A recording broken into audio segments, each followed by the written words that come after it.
Lottery and by AirTran Airways. Back here at Turner Field, we get ready for action. Reds and Braves, the middle game of this three-game set. Pretty good crowd here tonight as the folks continue to file in. And it is a great night weather-wise for certain. Time for tonight's Toyota starting lineups. Dusty Baker's Reds struggling to score this year. Drew Stubbs, Paul Giannis, Joey Votto, the top three. And Georgia's own Brandon Phillips, red hot, including a big RBI double last night. He's backed up by Roland Valentin, Sutton Tatum, and the pitcher Kip Wells. They'll go up against the 23-year-old native of Curacao, Jair Jurgens. 6'1", 200-pounder, 10-9 for the year. As you see, he's working on 5 days rest. Hasn't pitched since Sunday in Philadelphia. Pitched against the Reds on June 16th, but he had a rain-shortened start, much like Hansen had in Philadelphia, where he took a loss despite the fact that he only worked 2 innings and gave up 1 run. 5-5 here at home this year. And his 4 keys to pitching success tonight against the Cincinnati Reds. How is the stamina? He's been pitching well here in the second half. Last year, they kind of weaned him a little bit off starting in the number of innings that he pitched because he hadn't pitched that many. But he's pitching real well in the second half this year. And that 6th inning has been a real problem inning for the Braves all year long. Keep an eye out for that. Here's Stubbs to start it off. First pitch of the game is fouled back. We're underway.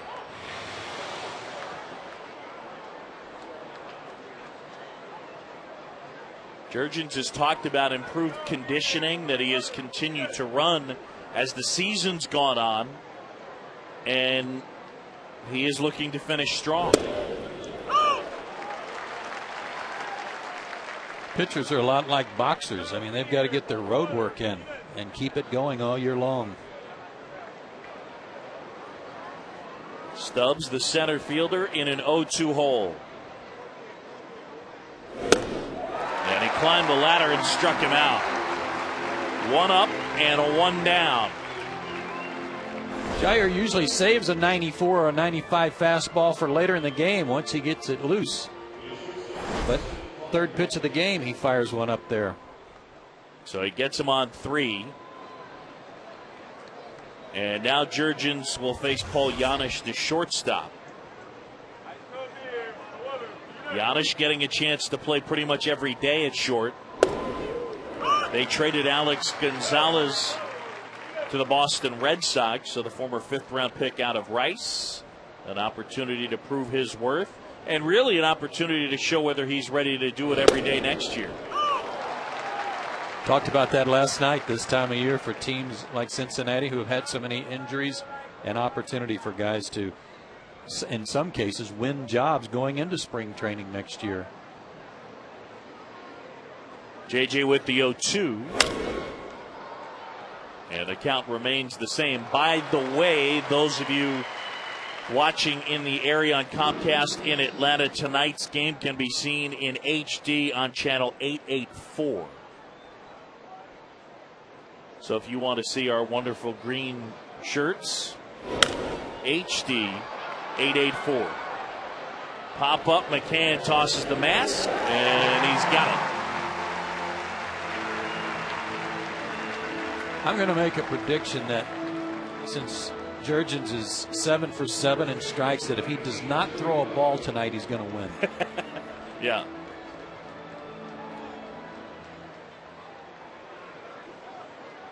When you tell a guy to throw strikes, it's kind of what you have in mind.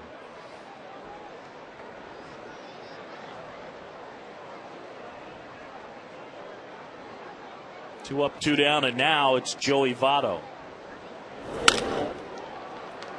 Ground ball to the right side. And Jurgens able to get him 1, 2, 3 on 8 pitches and 8 strikes. No score midway through the first.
Reds in our Toyota starting lineups for Bobby Cox and company.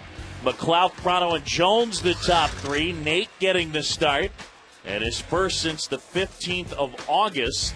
Of course, entered the game last night as a replacement when Escobar got hurt. Prado, Jones, McCann, the top four. Anderson, Diaz, LaRoche, Infante, and Jurgens, the rest of the lineup. They go up against the veteran, a righty, Kip Wells. 32 years old, 6'3", 205 out of Houston. Started the season with Washington and is now with the Cincinnati Reds. 7 walks issued in his last 11 innings over the 2 starts he's made for Cincinnati.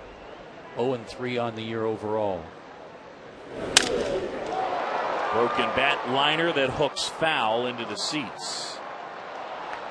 4 keys to pitching success for Mr. Wells tonight. He's got to establish his off-speed stuff. He's got a good changeup that he throws like a circle change, makes it work down and away to left-handers, and really can't go to afford to go to any deep counts because his fastball is not good enough to keep these hitters off of him, although he's got some pretty good numbers against the likes of Chipper Jones that we'll tell you about as we go along.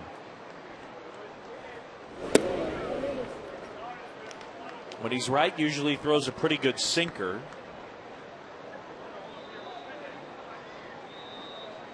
Sinker, slider, change.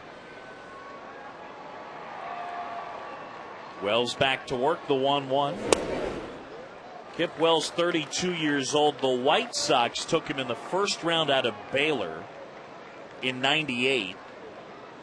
Eventually moved on to the Pirates, and he has pitched all over the place. You gave the 2 stops this year. He started with the White Sox, then the Pirates, then the Rangers, then the Cardinals, then the Rockies, then the Royals, the Nationals, and now the Reds. And has a career record, as you see, of 65-97. His last win was April of '08. That was a 22-inning game. And he pitched the last 4 innings for Colorado. Yeah, 4 shutout innings.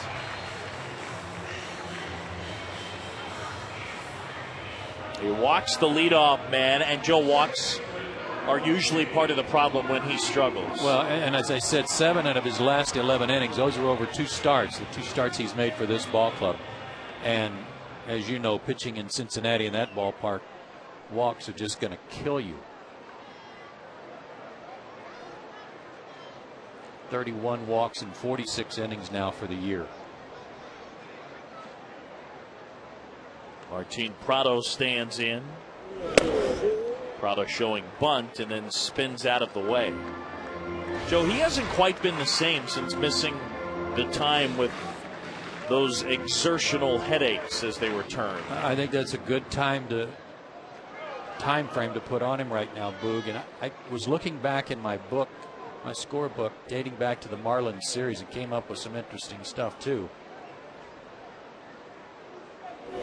Dating back to the second game of the Marlins series, his last 2 at-bats there. His last 14 at-bats, 8 flyouts, 3 strikeouts, 3 hits. Not one ground ball out mixed in there anywhere. Which, as I said last night, might be an indication of some fatigue. Bat dragging a little bit, popping up some. But he's a line drive guy with occasional power. Takes the 2-0 in there for a strike.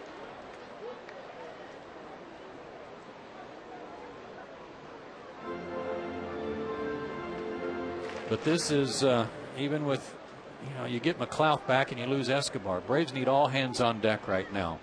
They need to be at full strength if they're going to make a charge. And it's time to signal the charge.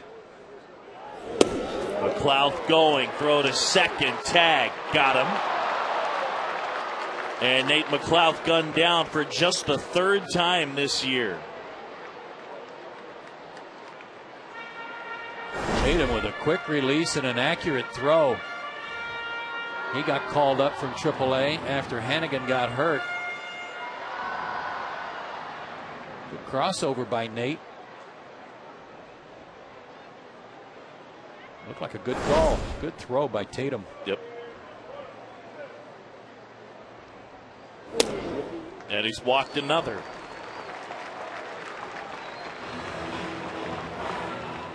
So now a man aboard. And with one out in a scoreless game, Chipper Jones comes up to hit.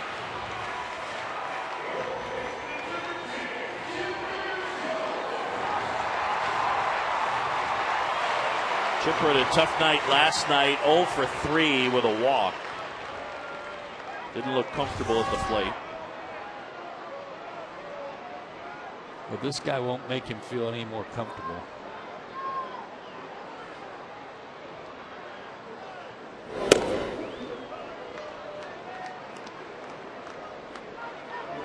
Hard to believe that this guy is among those that Chipper has the toughest time with a minimum of 20 at bats. He is 3 for 24 against Kip Wells. And of all the guys on that list, Billy Wagner, I understand. Right. Even Hideo Nomo. Well, here's the other way to read that list. This guy, Kip Wells, holds him to the lowest average of anybody that's active. Because everybody else on the list is done. He's gone. Except for Wagner. And Wagner's below him.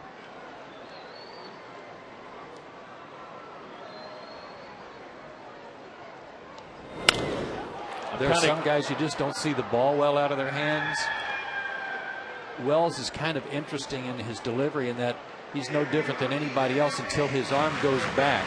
And then his lower arm from his elbow to his wrist stays pretty stiff as he's kind of slinging it to the plate. There is some finish with some wrist, but it's a real stiff arm action once he separates from the glove.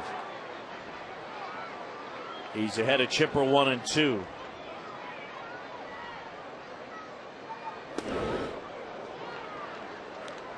I'm kind of kicking myself for not asking Chipper what his numbers are against Kip Wells. Players are always interesting because some guys remember, some guys don't. He always remembers. He's got a mental library of all these guys. 2 and 2. Prado at first. Into left center field. Sutton cuts across. He makes the grab. Prado back to first. There's 2 away.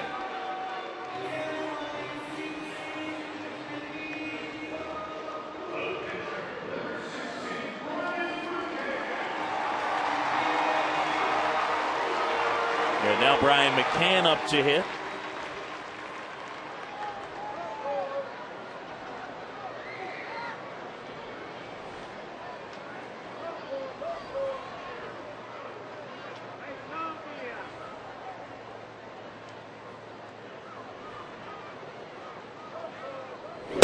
Braves had an unfortunate series of things that kind of waylaid them offensively last night, starting in the first inning, Boog, when Brian hit into that bases loaded double play. But then you think about when Derek Lowe led off with a single, Diaz got a single, then Derek got picked off.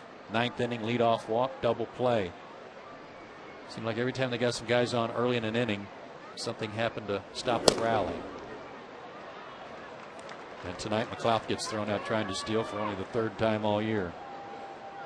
And I believe the first 2 are both hitting runs. There's D-Lowe. Did a good job last night.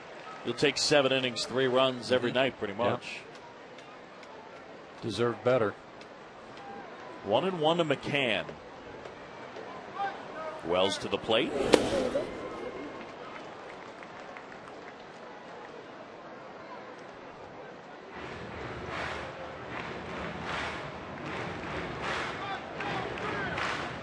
By the way, just for the record, they were dogging us a little bit on Facebook for buttoning the top button on our golf shirts without the jackets on. Really? Yeah. Hang with them.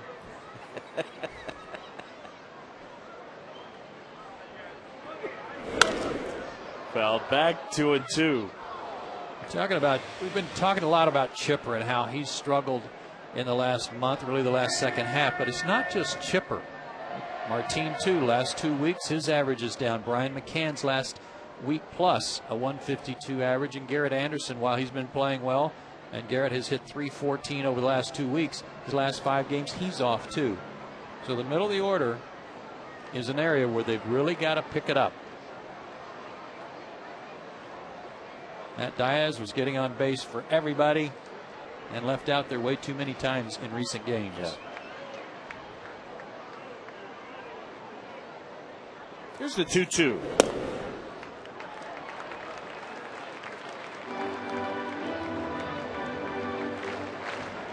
Matty D still red hot. He was probably out in the on deck circle when the game first inning started. They probably had to send him back to the dugout. So used to leading off.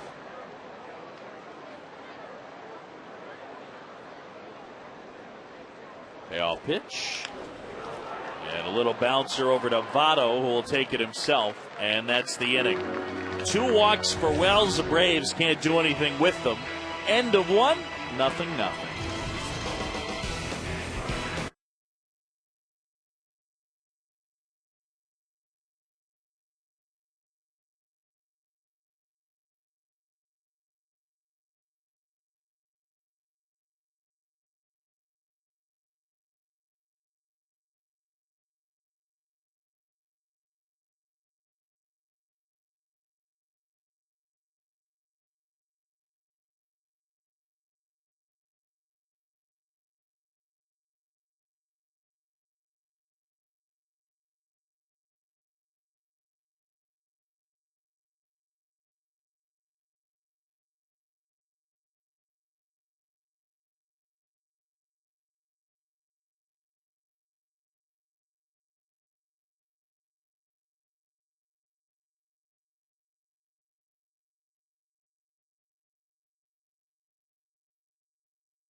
And for the Reds, it'll be Phillips, Rowland, and Ballantine against Jair Jurgens. Time for our Geico quote of the day. Brandon Phillips been playing with a banged-up wrist and said, I could go on the 60-day DL and sit in the clubhouse and eat all the snacks, but I'm not that type of person. I didn't say 60-day DL. He said go on the DL. Well, no, he's glad he didn't, because he is swinging a hot bat right now. 16 for his last 28. Middle of August was hit by a pitch against the Nationals. Oh, nice play, chipper. Soft hands, slings it to first, and Phillips is gone.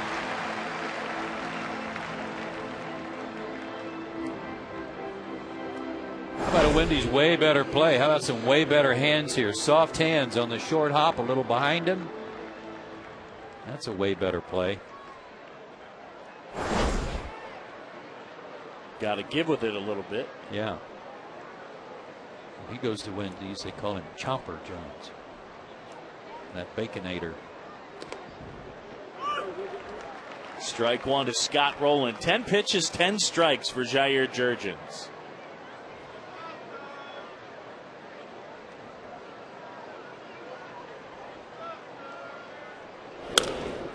I talked with Scott Rowland before the game. Remember, he was hit in the head on August 2nd by a pitch from Jason Marquis. Tried to play a little bit. Eventually, they put him on the DL. But what I was curious about was, did he think about wearing that helmet, that big helmet that they've made, that Rawlings has made, that David Wright is now wearing?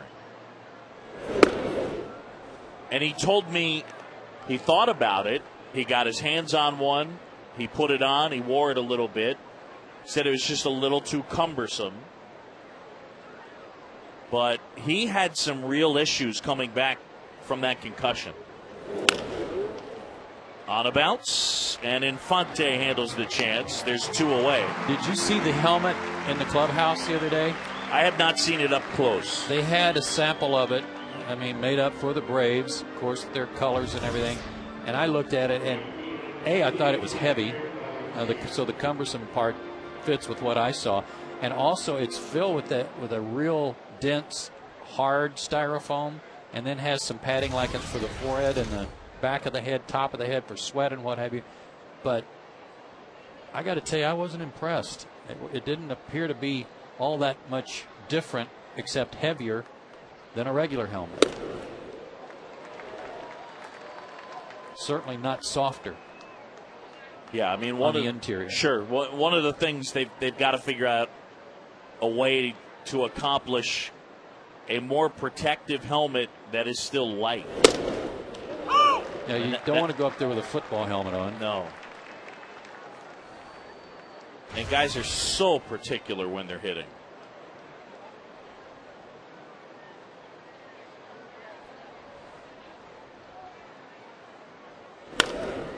Little roller to the right side. Prado picks it up and throws him out. And that's that. Jurgens, unbelievable. Gets him on 8 pitches again.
And time now for our Texaco star pitching performance sequence. Tim Hudson back at it. And Huddy, yeah, the crowd loves you. I thought he looked pretty good. I thought he looked real good for the first time in over a year, going out there and pitching like he did against the Marlins, and gets the win in Game 2 of that series. We'll see him tomorrow. There's the line. 3 walks, 5 strikeouts on a very, very uncomfortable night that night. And our AirTrans schedule, tomorrow's starters, we'll get it going at 1 with Braves Live. It'll be Hudson and Cueto. Sunday Braves on Fox Sports South.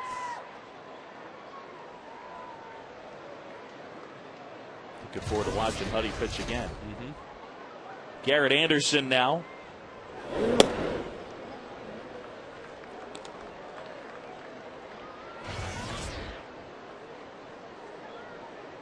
Anderson got the night off last night. Omar Infante started in left.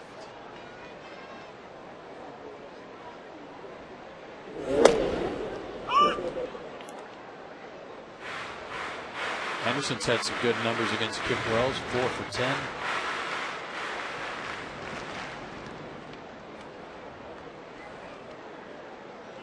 Now the 1-1. Something off speed there, either a splitter or a changeup. His changeup, he kind of turns over, Boogie. I believe it's a circle change, but you can see him almost let the ball come out of his little finger, if you will, by rolling over the top of it, creating some down and away spin to lefties. See what he goes with here ahead of Anderson. And that one popped foul. Kip Wells is a guy, and there are other players that have dealt with this, but he dealt with circulation problems multiple times where his fingers would go numb on him. Either the pinky, the ring finger, it depended, but he's battled that a couple of different times in his career. That's something Tom Glavine actually had some problems with in New York. Right. Yeah, I want to say he had a problem with a blood clot too, didn't he, in his hand? That knocked him out for a while.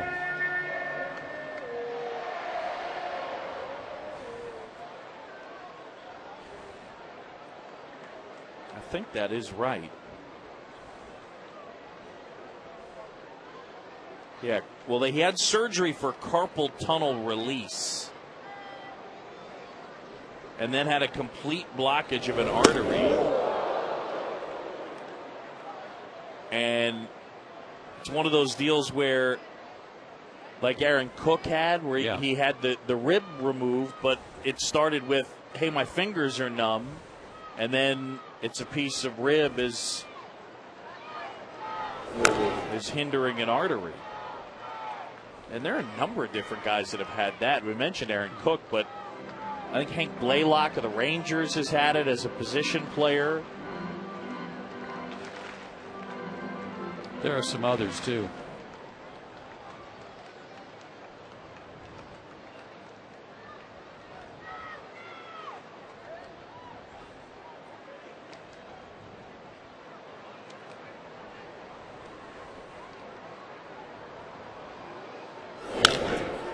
And a base hit to right field.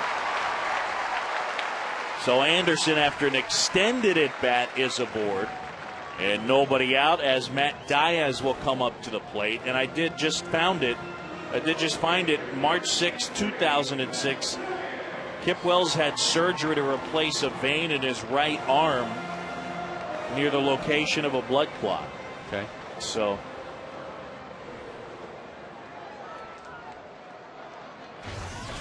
well, let's hope Matt Diaz can continue his hot ways a little lower in the order, more or less filling the spot for Escobar.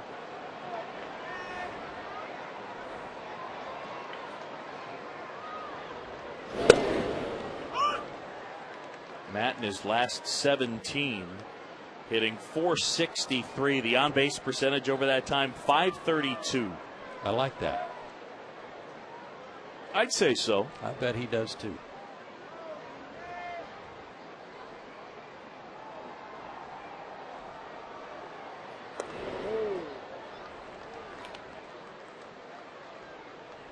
Matt Diaz was a little upset with his teammate Chipper Jones earlier today. Chipper made an appearance on College Game Day. They're playing the big game tonight over at the Georgia Dome, Alabama and Virginia Tech. And Chipper was over there with Chris Fowler and Kirk Herbstreit and Lee Corso.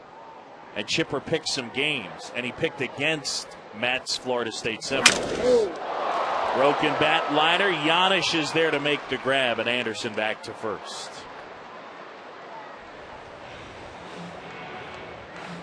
Giannis had to wonder if the bat was going to get to him before the ball because they were both coming in his direction at the same time. Barrel just split right down the middle. Look at that. Winds up out there just short of the infield dirt. That went right down through the middle of the barrel. It's like it cut the bat in half. Well, you know, Matt shouldn't be too upset. He knows that Chipper's a Florida Gator fan. He's not going to pick the Seminoles when he has a chance. I guess Chipper was a huge Gator fan, but his dad's a huge Florida State fan.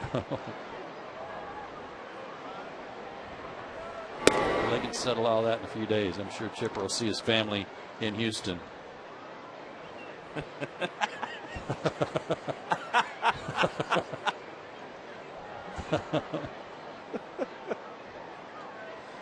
He might.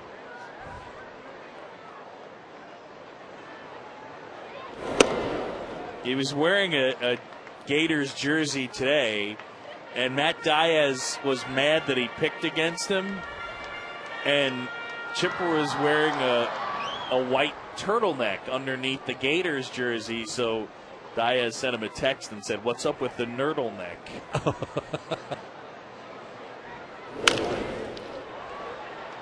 Towards the hole, Rowland goes to second, and they get Anderson. That was about to be messed up in terms of who was going to field that one, because Rowland was going to get to it. Janisch was standing right there waiting on the ball. Probably a good thing Rowland went ahead and made the play just to get it there quicker. Good hard slide by Anderson, too. 2 away with a man at first. And it's Omar Infante at the plate. There's no score here in the last half of the second. John Shambi, Joe Simpson with you. Omar making his 4th start of the year at shortstop. Now, Joe, it all kind of adds up. We talked about Prado struggling, McCann struggling, Chipper as well. Omar, since coming back from the injury, hasn't been Superman the way he was before he got hurt. He's hit .242 in 22 games. And one for his last 12. And that's not to say, oh, it's Omar Infante's fault. Again, we just keep pushing on the idea, though, when this lineup is right, it's the depth of the lineup. And when you have multiple guys struggling, it's a problem because no one guy can carry this team. No, and there's some good averages in there. I mean, when you move Diaz down to 6 and you got Infante hitting 8, they're both over 300. That's nice depth. Escobar, too. Escobar was hitting 6th at times, and he was over 300.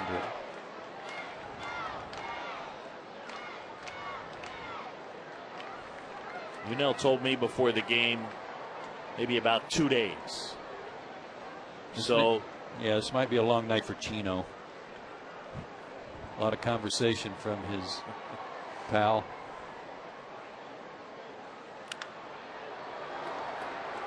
In the air, Phillips. He's got it, and that's the inning. Braves get a hit, leave a man. We go to the 3rd. We're scoreless.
The Reds and the Braves hooking up in the middle game of this 3-game set. It's the VCast Music with Rhapsody Know Your Music inning from Verizon Wireless. What Braves player listens to George Strait on his wireless phone? Stay tuned, and we'll let you know in the bottom of the 3rd.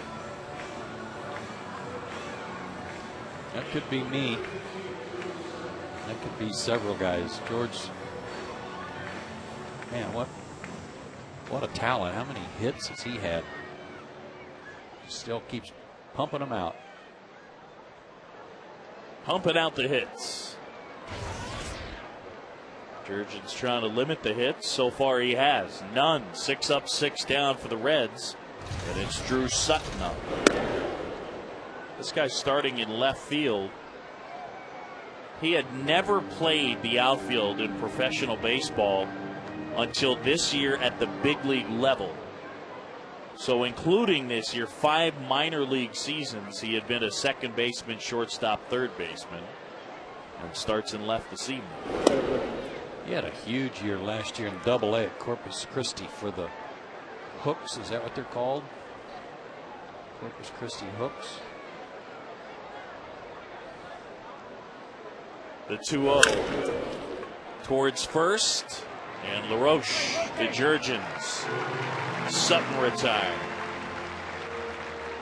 Folks, following tomorrow's game, singer Matthew West will perform a live post-game concert presented by Mississippi College. The concert is free with tickets to the game. For more info, visit Braves.com/Matthew West. You want me to look? Corpus Christi Hooks? I think I've got it here. I kind of folded on you after he grounded out. Just licked the stamp and mailed it in. Right.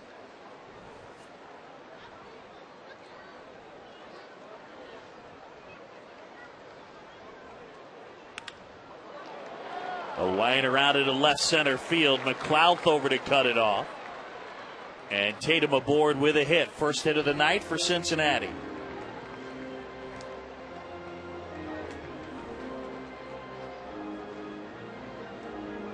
Yeah, they're the Hooks.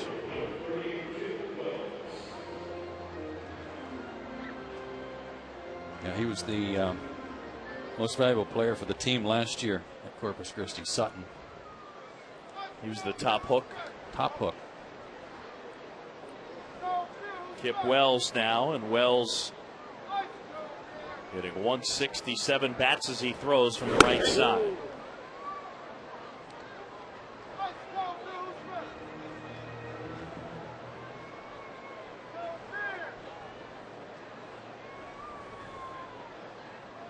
This is a Reds team that's had a difficult time scoring. It's such a drastic change. We're so used to going into Great American Ballpark. Bunted to first. LaRoche will go to first. And a sacrifice. There's 2 down. But so used to playing this team the last however many years and going in there and thinking you're probably going to play an 8-7 game. Got to outslug them. Yeah. Sure.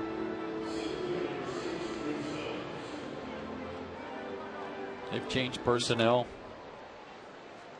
Traded Adam Dunn last year. Did not re-sign Ken Griffey Jr., so quite a bit of turnover.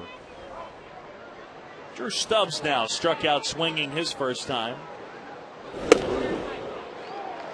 94 with that fastball.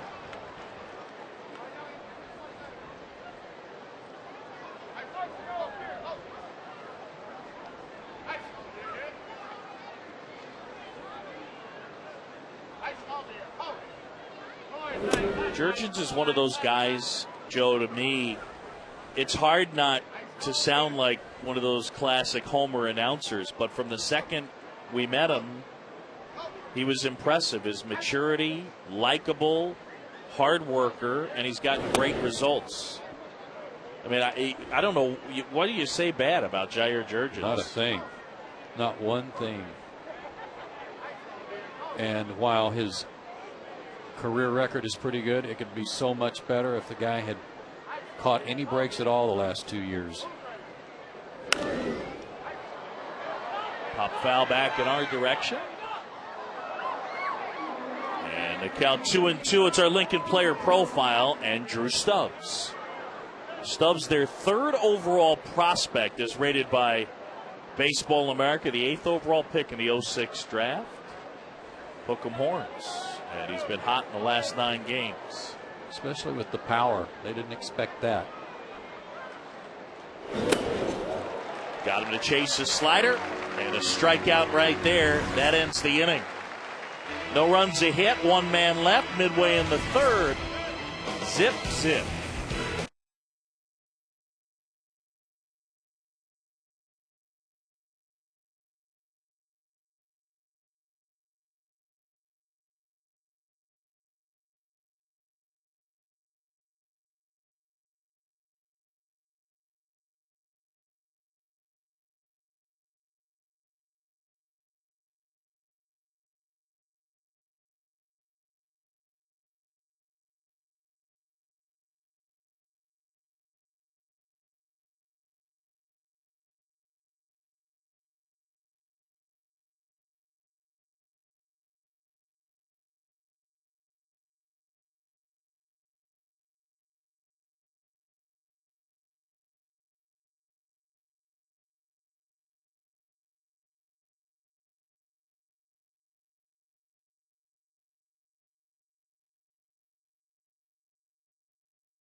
wireless. We asked you earlier what Braves player listens to George Strait on his wireless phone. Please reveal the answer. David Ross. Oh, Love V. You knew that was part of his musical repertoire. No question.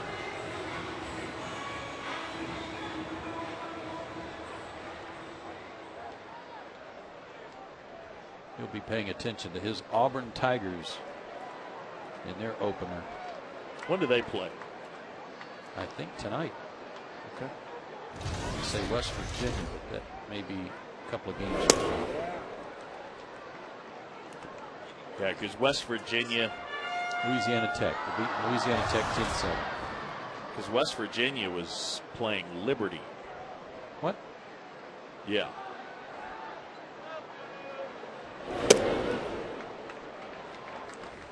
Was not aware that Liberty had a team.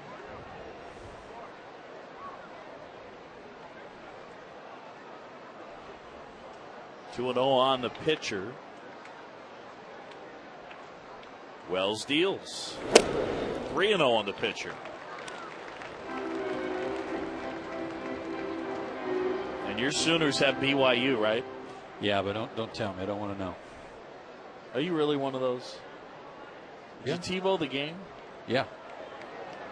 And you don't want to know and you're going to go home and watch it? Probably. Somebody will tell me. Somebody will slip up. Well, it's not going to be me, partner. Okay.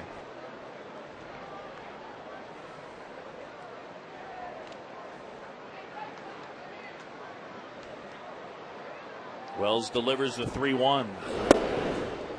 Yeah, we're playing a fully accredited 4-year school. Actually plays in a conference. Right. And has won conference championships. A great football program in history. Uh-huh.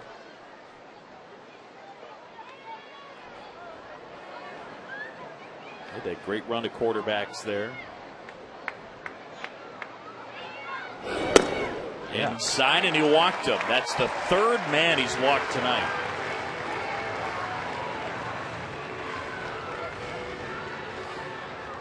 Make him pay for it. Get something going. Leadoff walk, leading to problems.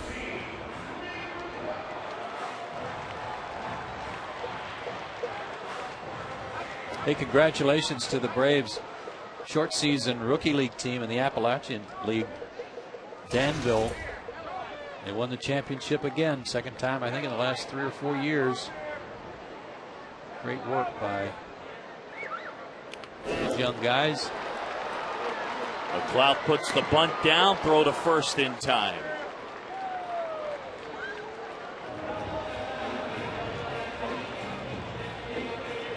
Danville in the regular season, get this, they were 47-21. 47-21. Matt Krim won the game last night as they swept the Twins affiliate. I think it's Elizabethtown that they beat.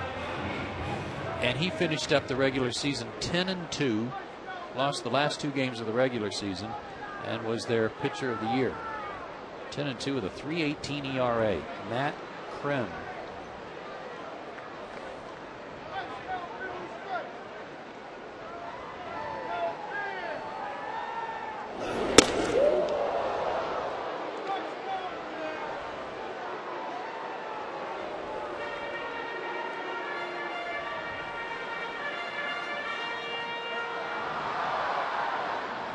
That did not appear to be a fastball. It was just something that got away.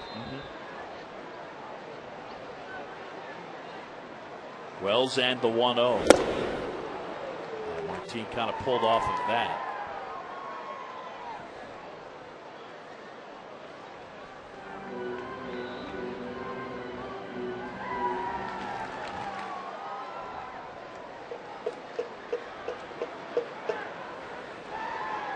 Jurgen's out there at second. We are scoreless here at Turner Field. Prado gets into this one, left center field. Sutton. 2 down.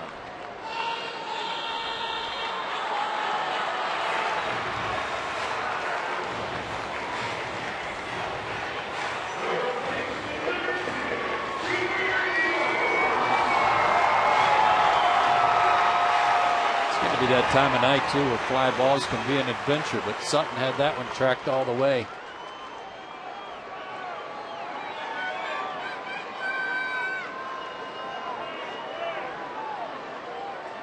The guys, by the way, from game day were really impressed with Chipper with the info he brought, and he clearly did some homework. They liked his picks. Huh. Yeah. I believe somebody told me he picked Oklahoma State to beat Georgia. Got that one right. He did. His Gators are up early on Charleston Southern. 14-0. Hey! No kidding. Now we're talking.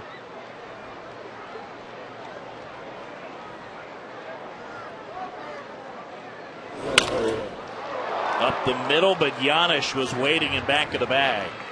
And that's the inning. Had him shaded up the middle, and it worked. Braves leave a man, no score.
And a great night here at Turner Field. Good crowd on hand. How about some Duck in Your Life Aflac trivia question?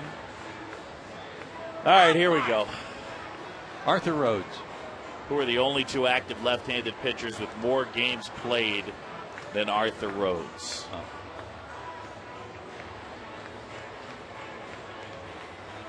Only two.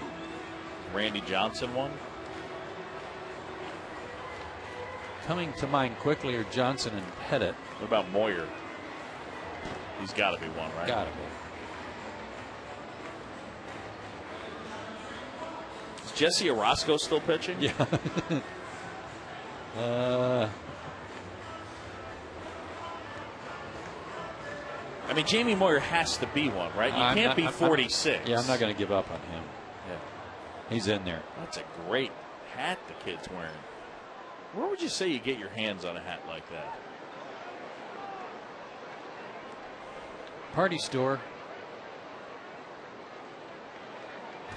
I mean, if you were to say to somebody, I want to get one of those, would you call it a jester hat? Mm-hmm. He's got a lot of equipment there. He came with all his gear tonight. Foam tomahawks and. Yeah, I don't know. The Jester store? Yeah, the party store. Like those Halloween costume stores. I don't know. Those just pop up all over the place. There's one that just popped up right by my house. Mm-hmm. Like it wasn't there yesterday, and it was there today.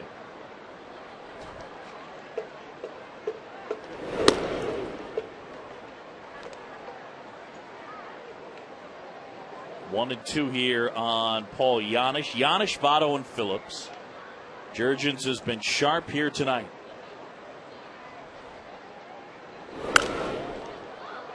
Good fastball tonight, and he is using it. Been around 93, 94 with everything, and as you see, tons of strikes.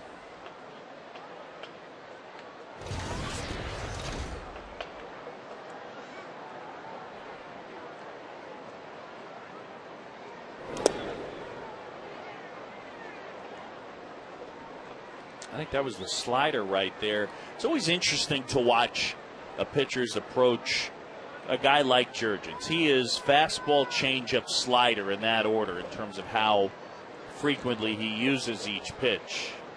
There's the changeup. Got him to swing and miss. Good pitch.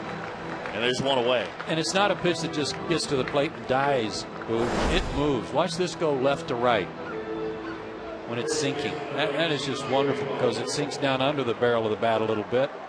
And not only are you out front, but you're not going to hit it on the sweet spot anyway. Great pitch. And now it's Joey Votto 0 for 1. First pitch swinging, rolls it out to Prado, knocks it down, and there's 2 away. Time now for a money and energy saving bright idea from Georgia Power. Use Energy Star qualified compact fluorescent light bulbs. Go to GeorgiaPower.com for more energy saving tips. Georgia Power, a Southern company.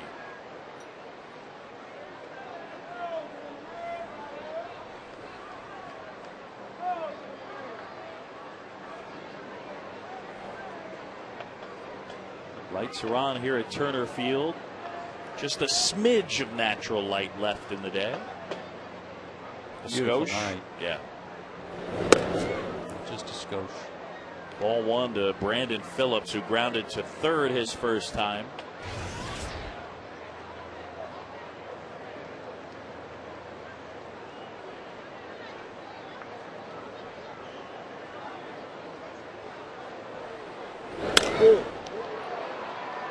Right center field, Diaz now in. He's got it. And Jurgens gets a 1-2-3. End of 3.5. It's 0-0 in Atlanta.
And it'll be McCann, Anderson, and Diaz.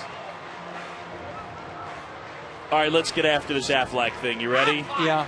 What do you got? Well, I hate to give up on Moyer, so I'm not going to do that. But I'm thinking of a reliever because a reliever could be in a bunch of games versus a starter. So I'm thinking Eddie Guardado. So Moyer and Guardado. Mm-hmm.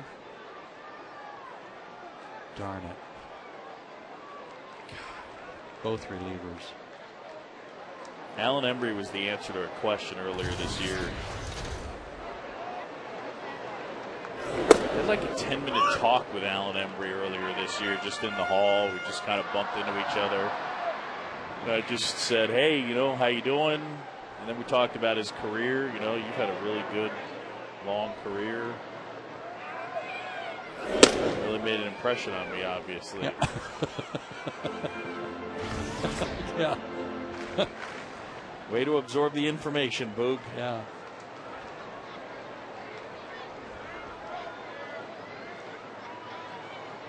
I just want to quit doing the Affleck trivia question.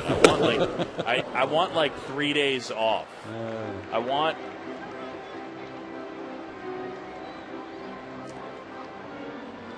First strikeout for Kip Wells.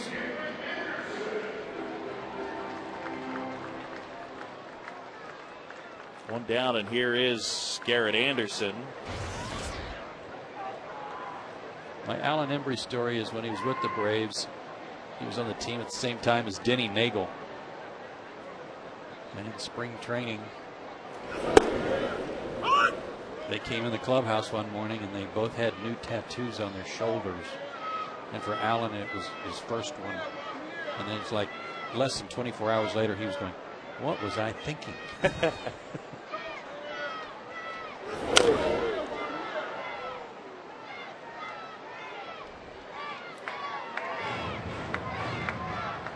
Somebody sent us a link to get our hands on one of those Jester good hats. So there's a bunch. There are 109 of them available on eBay. I'm being informed. Good. God, somebody had. There he is. Alan Embry. There's our guy. That's a good one. Sure, it's a little warm. Anderson pushes that fastball foul. You know, Kip Wells, for as much as he's bounced around, Joe, fastball tonight's been 93, 94. I think I saw one at 95, but I mean, he's always had a good arm. Always had a good arm, and because of that, teams are going to continue to take chances on him. You can't teach somebody to throw 94, 95, but you might be able to teach that guy how to improve his stuff.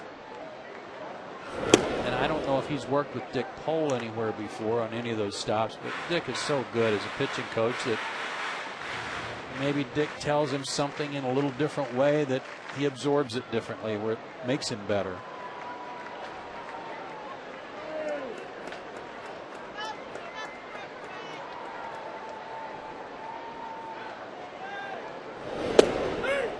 Inside corner, got him looking. Garrett Anderson down on strikes.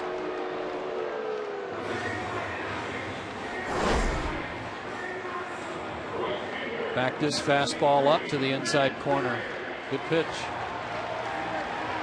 I would say too close to take anyway. Garrett didn't like it, but it looked pretty good.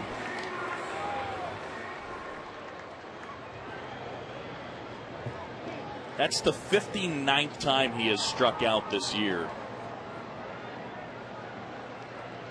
It seems like a rare occurrence that he gets caught looking, to me. Very rare. And most of the time, if he's got a beef about it, he's right.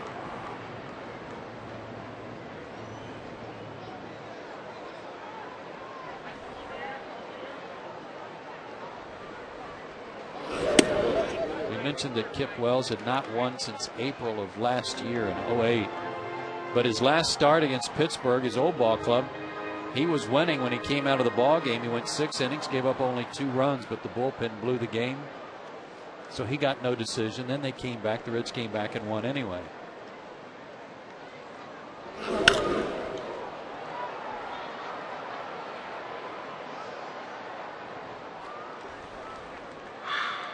Folks, every game counts. Make plans today to cheer on your Atlanta Braves as they race for the postseason. Be at Turner Field for crucial matchups against NL East rivals, the Mets and Phillies, that could decide the wild card race. For the best price on tickets, check out Braves.com/tickets and do it today.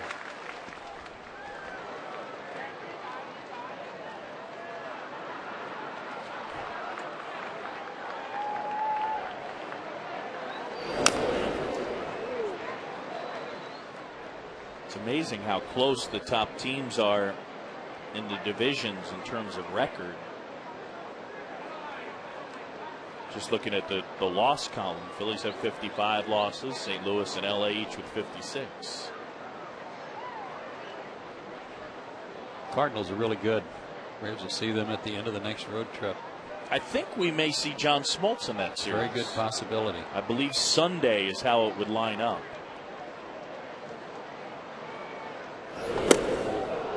Wells gets him swinging, and he strikes out the side. Braves go 1-2-3. We'll go to the fifth. 0-0.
And Kip Wells and Jair Jurgens both been dealing, each side with only one hit.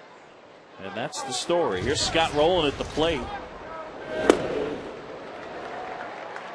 And 0-1 on the third baseman.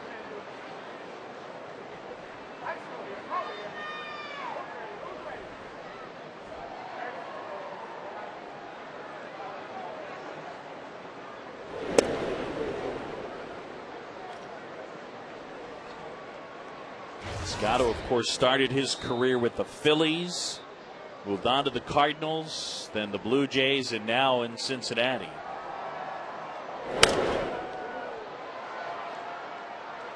Phillies might like to redo that one. Wow, did they get nothing for Scott Rowland? Well, not nothing, but Mike Timlin, Bud Smith, and Placido Polanco.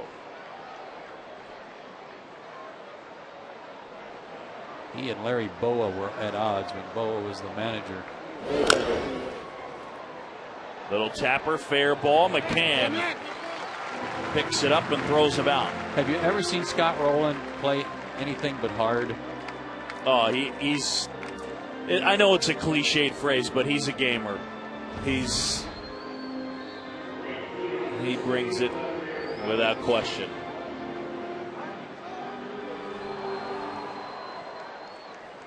He's one of those guys, though, that a little bit in Philadelphia, the fans just love Larry Boa there, and they love him because as a manager, he was a screamer and a crazy person. I mean, fans love the yellers, no matter what you want to say, because it looks like those guys care more, and Scott would just play hard, but you talk about a guy who his face never changes.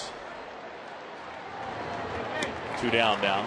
You know what I mean? Yes. The look on Scott Rowland's face never says, I'm angry, I'm happy, I'm X. Well, right there, that little tapper in front of the plate. He ran because he knew it might kick fair, and it did, and then he There's no disgust. He ran to first. He ran back to the dugout. When he hits a home run, you can put a watch on him. It's a sprint. Yeah. Plays hard, plays the game the right way.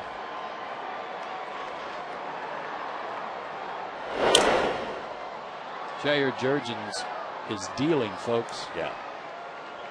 Solid single given up to Tatum in the third inning. The only base runner they have so far tonight. And 32 strikes, 11 balls.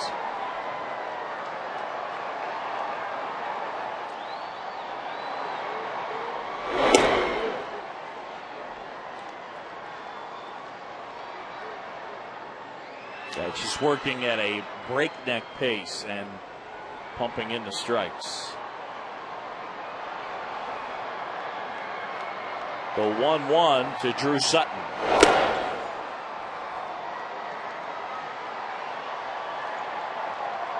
Jair's last start last Sunday against the Phillies in the national television game Sunday night. It's locked in a 1-1 tie with the Phillies going to the bottom of the seventh.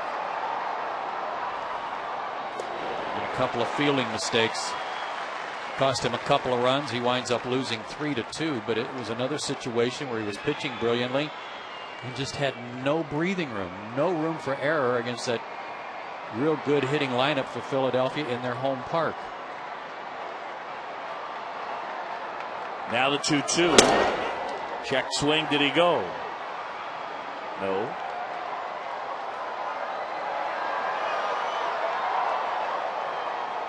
He got the wave going right now. Haven't seen the wave in a bit.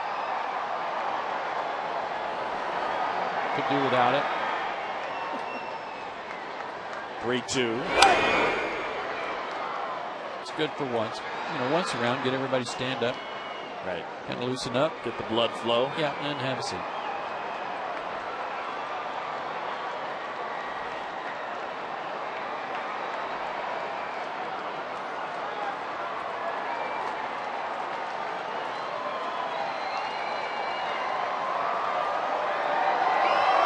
JJ back to work, the 3-2, and he lost them.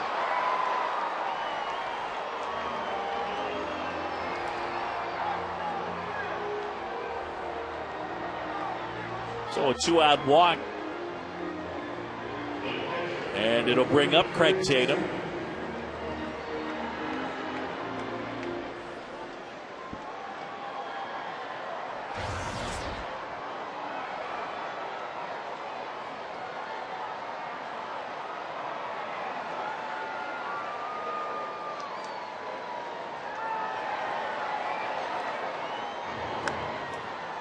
Reds have both their catchers on the DL, Ramon Hernandez and Ryan Hannigan. Now, Hannigan's young. He'll be back next year to play.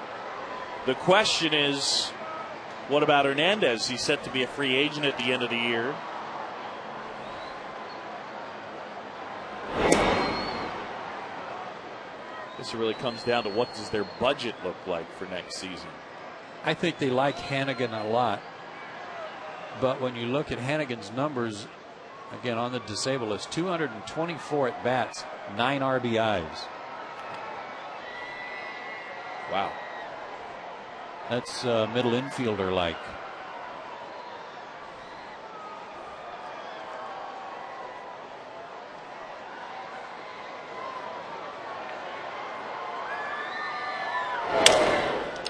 Little flare to right and a foul ball. What are Hannigan's, what are the rate stats? Average on base slugging, are those decent? Hitting, yeah, 272 average, 5 doubles, a triple, 2 homers, 9 RBIs. His slugging 330, on base 362. Yeah, the on base is good. The lack of power makes it hard to knock in runs if he's not getting chances. Hernandez hitting right at 250, 5 homers, 36 RBIs.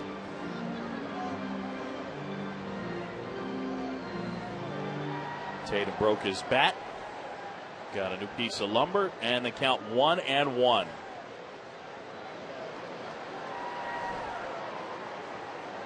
Crowd filled in here tonight. Probably had a lot of folks come over straight from the Georgia Tech game. Decided they'd have a doubleheader. Now, who did they have today? Jacksonville State. All right. Tech took care of business.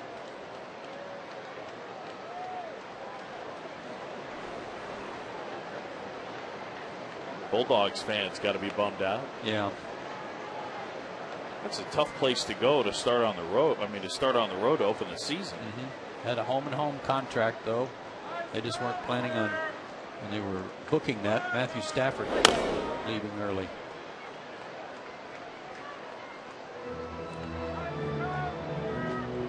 They'll get it figured out, though. Mark Richt's a great coach.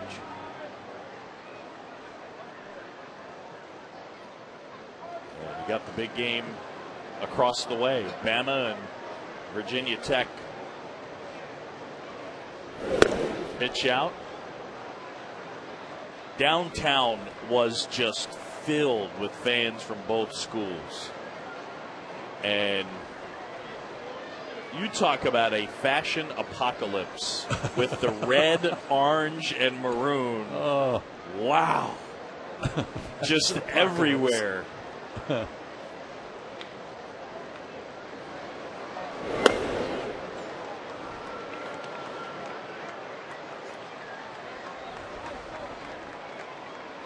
Georgia's been a little too fine here with Tatum. Be nice to retire him, get out of the inning, and have the pitcher lead off in the 6th. Yeah, I mean, with his stuff tonight, get aggressive for sure. So here we go, 3-2. And he lost them. So he walks back-to-back hitters. And the pitcher's coming up. JJ goes for a little walk. He'd only thrown 36 pitches through 4 innings. And he's thrown 20 this inning.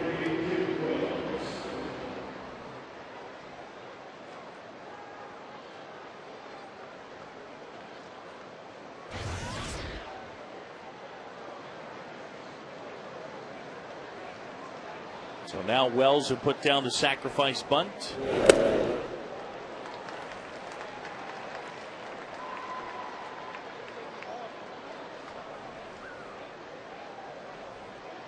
You never see a pitcher turn around to an umpire and ask him if that was a strike, do you? No. When they take a swing at a borderline. It's like they already knew it wasn't. This to first. LaRoche will go to second. And that's that. Couple of walks don't hurt Georgians. Reds leave 2 into 4.5. We're still scoreless.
By Geico, by Verizon Wireless, by McDonald's, and by Academy Sports and Outdoors.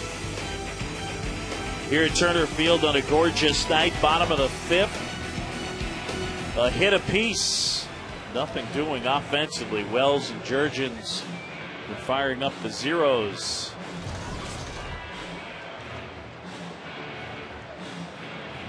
Kip Wells' start before this, we told you, was against the Pirates, and he pitched well, good enough to win, but got no decision. His other start was at Milwaukee, 5 innings, 7 hits, gave up only 3 runs, but again, walked 3 that day. The only thing that hurt him were a couple of home runs. But again, the Reds rallied to get a win for the team. He got the no decision. Now, Wells has pitched at the minor league level at AAA for both Washington and Cincinnati. He was released by the Nationals on July 6th. He pitched with the big league club as well.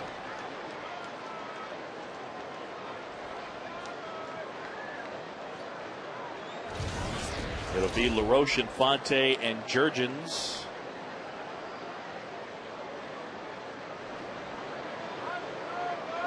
Adams, another guy who's had his share of struggles with Kip Wells. Just 3 out of 15 against him.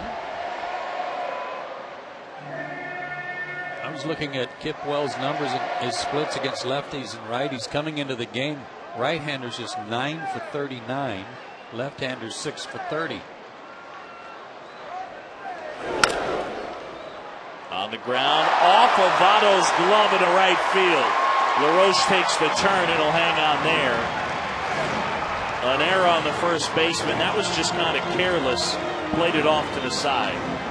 He let the ball play him too. He waited back, kind of made a move right at the last second. But you're right, that was well off. Look at how he's side saddling that. Didn't even get in front of it.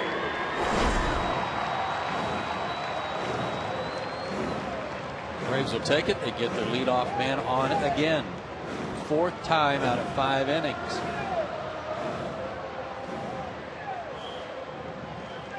And no one has advanced to second base yet.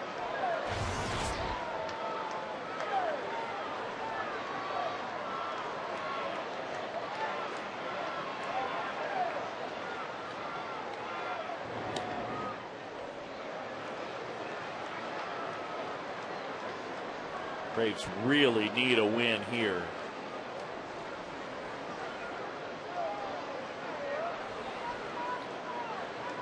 Atlanta right now 5 back in the wild card race.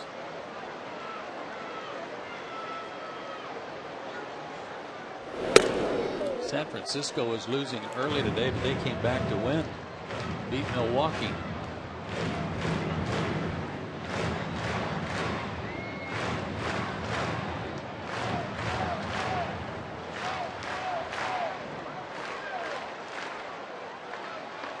So including tonight, 27 games left for the Braves.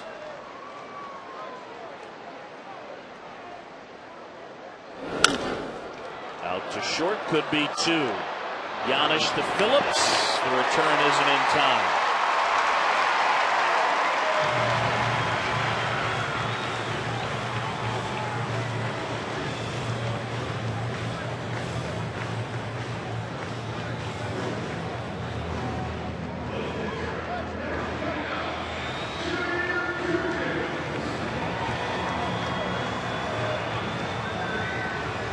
Jair most likely will be bunting just to try to get a runner into scoring position here.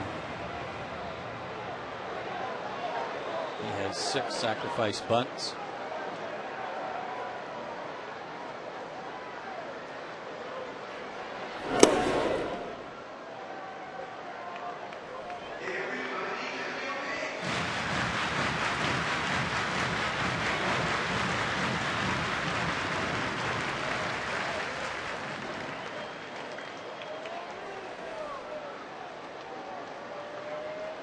Not a lot of offense in this one. That's the 2nd straight game for the Braves where the offense has been held down. Bronson Arroyo pitched very well last night, 7 innings, and he gave up just the 1 run, a 2-out homer to Nate McLeod.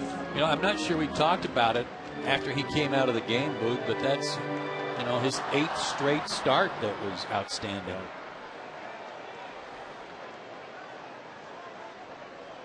99 pitches, and he evened his record at 12-12.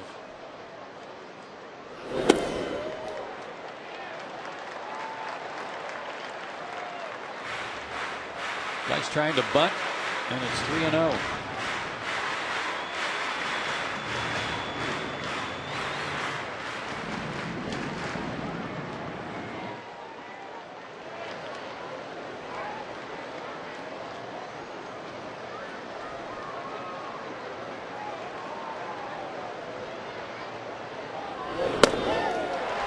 He walked him again.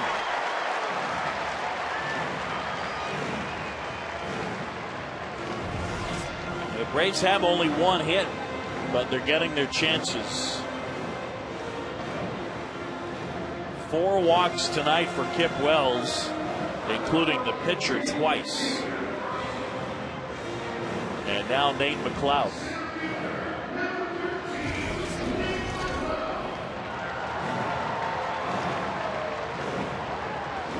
First runner in scoring position for Atlanta. So maybe this will be the first one to come across. Good numbers for Nate in this situation.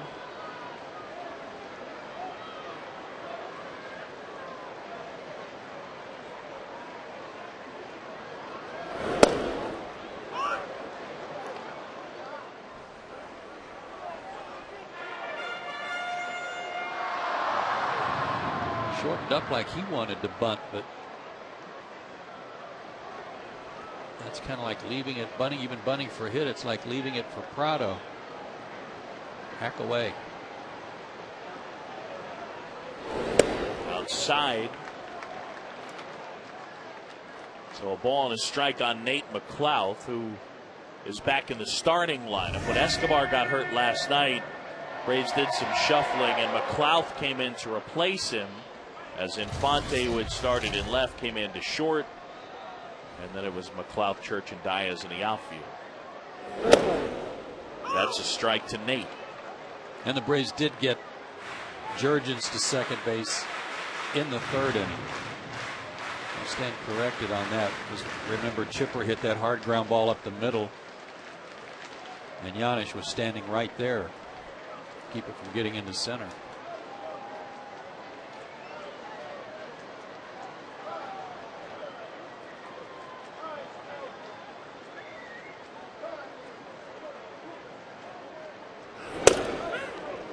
Wow, got him looking. McLeod wasn't sure of the call. That looked to be up and maybe even a little bit in.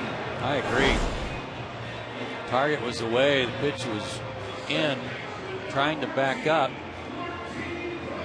I'll say this for Guccione. He was sitting right over the back point of home plate, but I thought that was up. I know I got a little, looking at the replay now, I'm not so sure. I think I got a little suckered by the fact that Tatum had to reach so much. Yeah. But he still may have been reaching over the plate. Well, 2 aboard and 2 down, and it's up to Prado.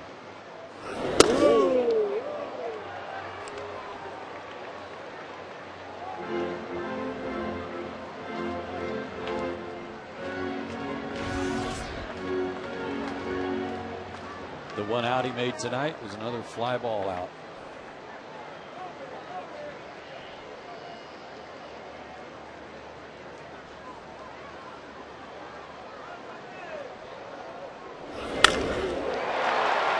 That one on a line, but right at Sutton.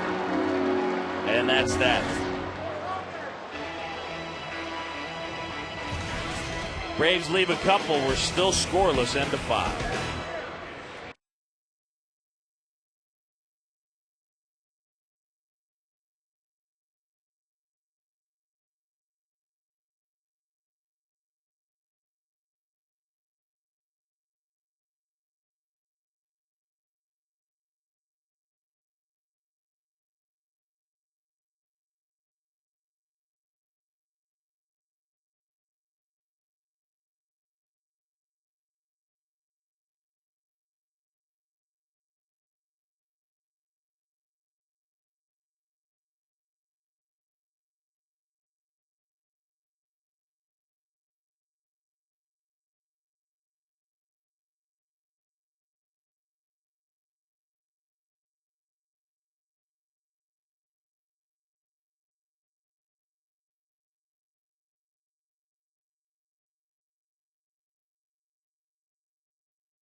Presented by Academy Sports and Outdoors, the right stuff, the low price every day.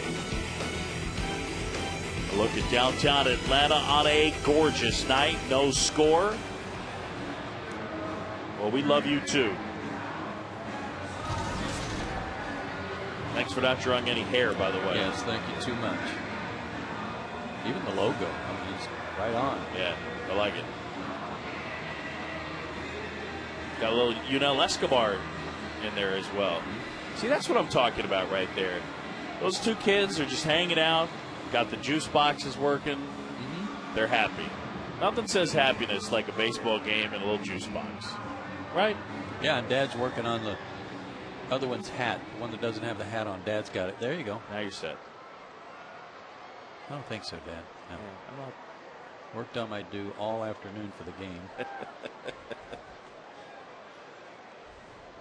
That's a good hat.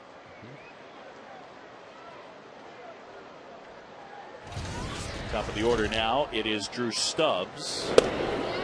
He takes the strike. By the way, this time I promise, if you're watching on Comcast in Atlanta, tonight's game can be seen in sparkling, spectacular, back-breaking high definition on channel 884. 2 8s and a 4. Swear it. Drew Stubbs has seen nothing but strikes tonight. He's fanned twice and behind 0-1 here. Good looking player though. Terrific speed and showing more pop at the big league level than he did in the minor leagues.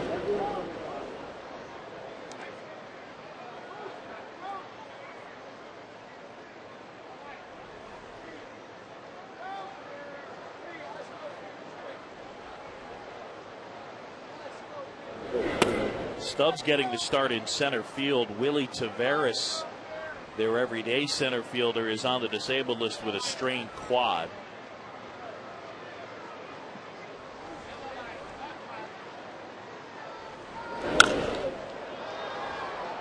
Left field, Garrett Anderson. And 1 up and 1 down. Taveras has stolen a few bases, Boot, but I would say that they've been disappointed in him. Thought that he might be the answer every day out in center field, but he only hit .238 before he went on the disabled list. 1 homer. You never expect him to hit any homers. 15 RBIs. 25 out of 31 in stolen bases. But the on-base percentage at .273 awful is brutal, and he can go get it in center field for sure, but he's always been a guy that has struggled to get on base.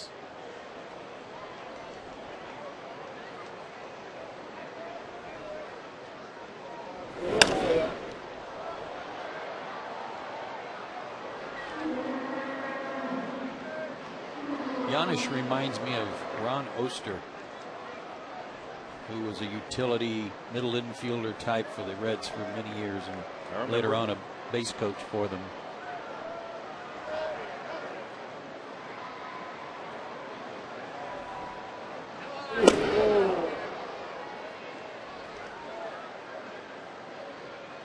Each side with only 1 hit.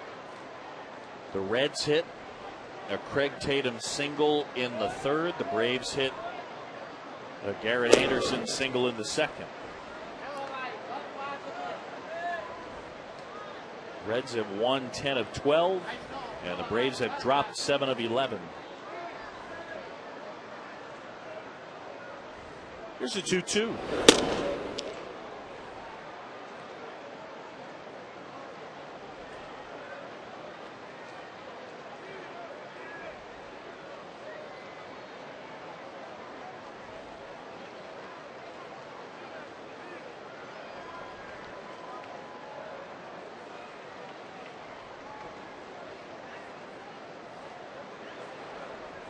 Payoff pitch now.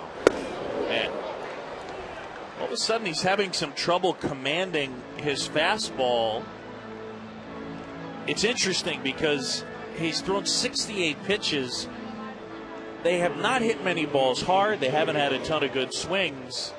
I know it's easy for me to say up here, but just get right after him. Yeah, it's been a good fastball, as we said earlier tonight. 93, 94 almost from the get-go. He struck out Stubbs on a 94 pitch to start the ball game, and he really hasn't fallen off any. And he's throwing a one-hitter through 5 1/3, so you can't really. Not too many concerns. Yeah. Center field, that's pretty well hit, and that's really well hit and gone. Votto gets a hold of one, his 21st, and it's 2-0.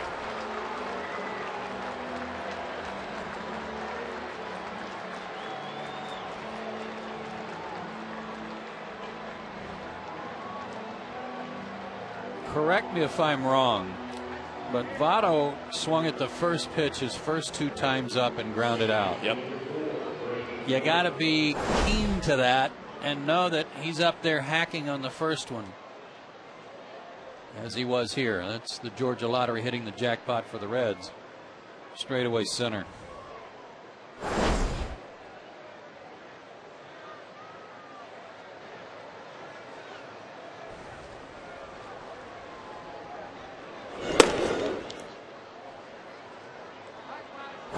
The walk was one thing. Certainly you don't want to do that. But on the first pitch to a guy who's a first pitch fastball hitter, you got to be aware of it. So the Reds up 2-0.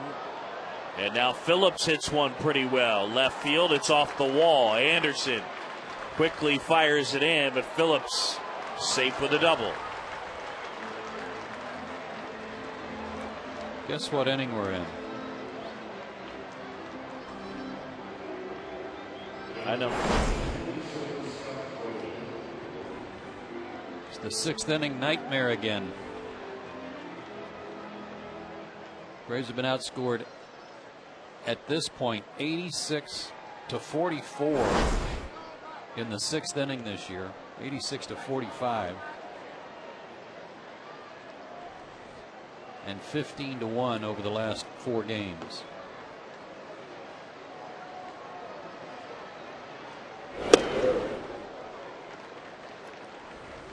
It's a weird one.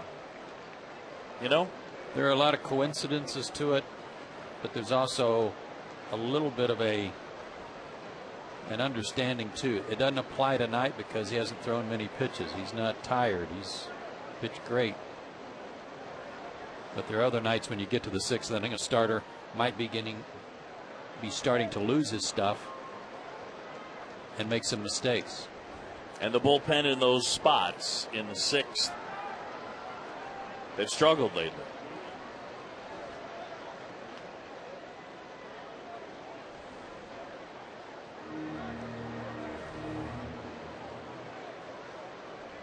All quiet on the bullpen front. Hey, he's hit 72 pitches. Got to settle back in. But again, the walk bit him. Now going up against Giannis, ran the count full, walks him, a guy who he had gotten a pop foul to the catcher, and he'd also struck him out.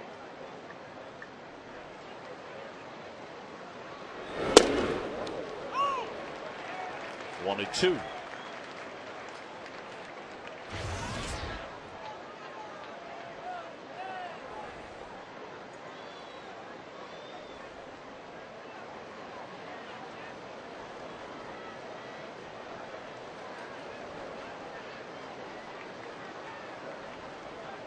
Here's the pitch to Roland.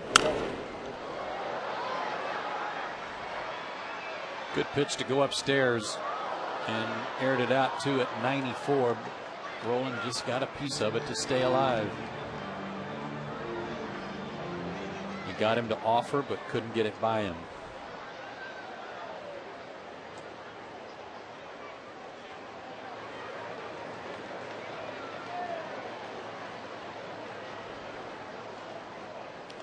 Pickoff play on, but Phillips back in.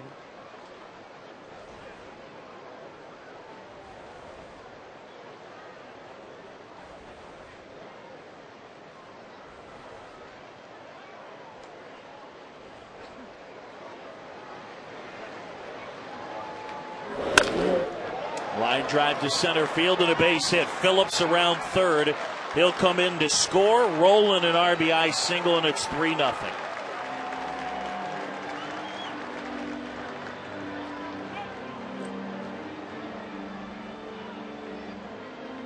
'51st RBI for Rolen. Slider that stayed in the middle of the plate this time, and you can see Jurgen's reaction as he's looking into center field. Great jump by Brandon Phillips. He read that right away off the bat, knew exactly where Nate McLouth was playing, and didn't have to wait to see the ball down.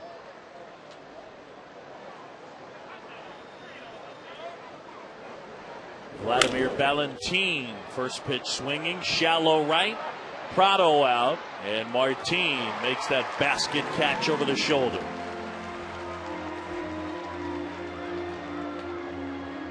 Martin made that look easy, but this is a tough play. He took a look out to see where Matt Diaz was and knew that Matt couldn't get there.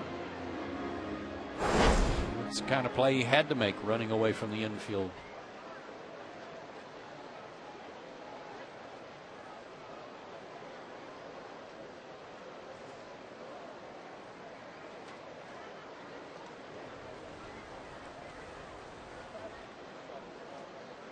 Two down with a man at first. It's Drew Sutton at the plate. He's grounded out first base to pitcher, and he has also walked.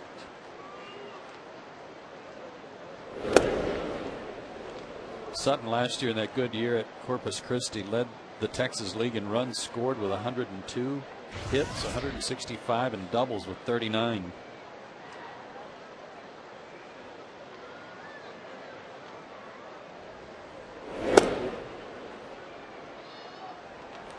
He came in the Jeff Keppinger trade, is that correct? He did.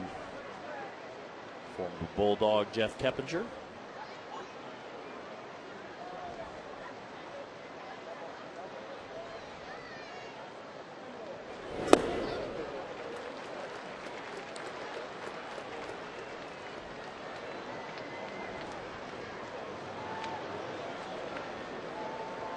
Had some health issues early in the season, was on the DL from mid-April to early May with mononucleosis. It's tough. Left field as Anderson fades back and stops. Reds get 3 big runs, including the 2-run blast by Votto. We go to the bottom of the 6th, and Cincinnati has the lead.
In the cold rain. How about in the first inning? Nate McLouth led off with a walk.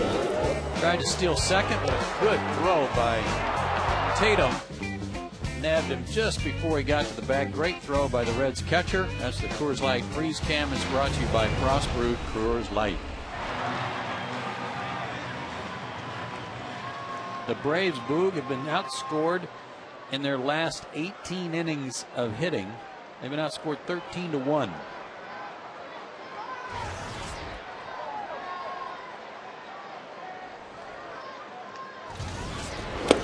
last hit last night was the home run by McLouth in the 6th inning. And they have 1 hit tonight. That's 1 hit in their last 8 innings.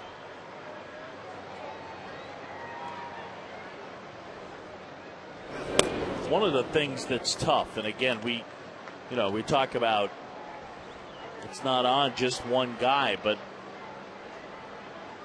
they need Chipper to hit the ball into the gaps and hit it over the fence at times, and that's one of the ways he's really been struggling, and especially from this side.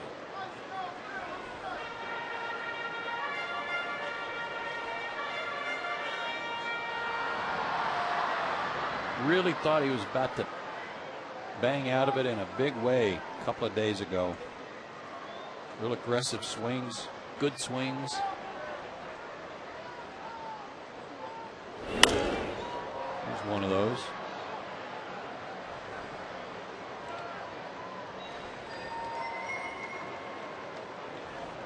Chipper lined out his first time up tonight, hit the ball hard, but still he's 3 for 26 against this guy in his career.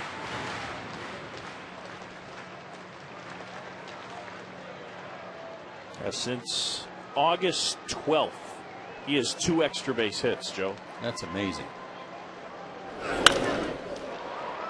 Right at Janisch. I thought maybe Janisch was just playing up the middle to bird dog the pitcher who was running at second in the 3rd inning. But no, he was playing Chipper there this time too, leading off the inning.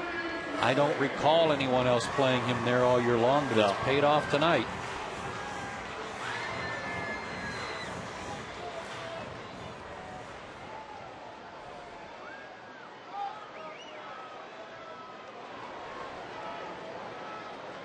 Nothing Reds. We're in the bottom of the 6th.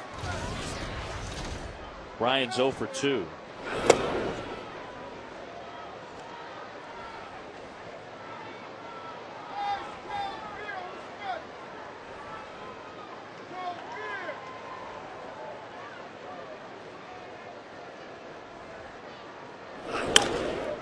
And suddenly he's 9 for his last 44.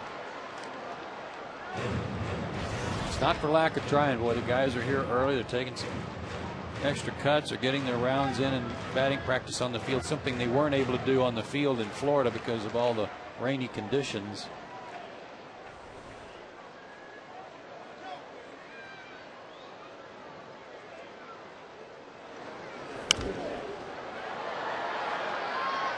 That one gets out of play.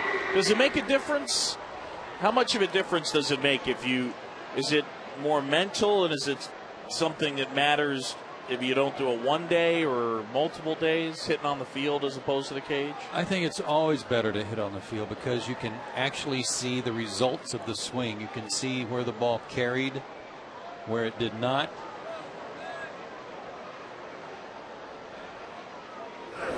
Sometimes in the indoor cages you just have to imagine that, yeah, that felt good, that was a good swing and was going the right direction, but you don't really know for sure. Right.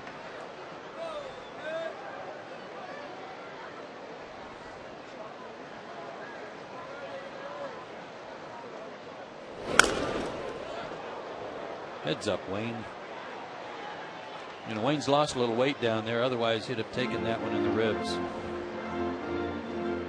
He's always had a very quick first step, though. Yep.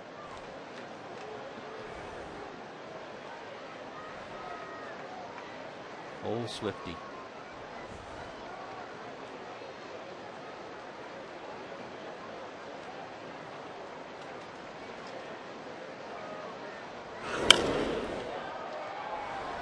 Popped up right side of the infield. Phillips. 2 outs.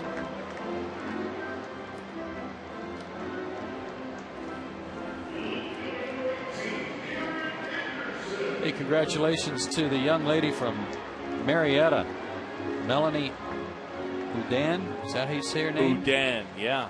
Who beat Maria Sharapova today in the U.S. Open tennis tournament. 3 sets. Awesome. She's just a 17-year-old girl. It's amazing. She, that the look of just pure joy on her face after she she won the final point. It was great. She was very impressive in her pre-match interviews too. She had a good Wimbledon as well, correct? Mm-hmm. Anderson has the only Atlanta hit here tonight.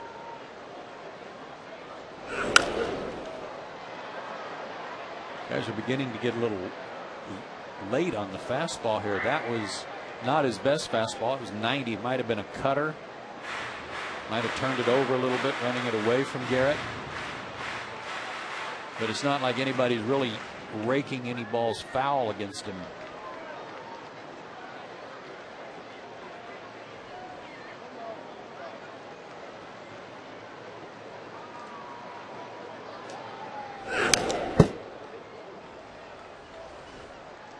It's mainly been the fastball tonight, by the way, from Kip Wells. It's not as if we've seen a whole mess of sliders. We've seen either a circle change or a split or something of that variety, but he's gone right after guys, Joe. Left-handers are now 7 for 40 against him. There's a breaking pitch. 2-2 now. I think the one thing, more often than not, if a guy's throwing 93 pitches and 43 of them are balls, that's not a great ratio. No, he's nibbling. You would say he's just trying to trick him.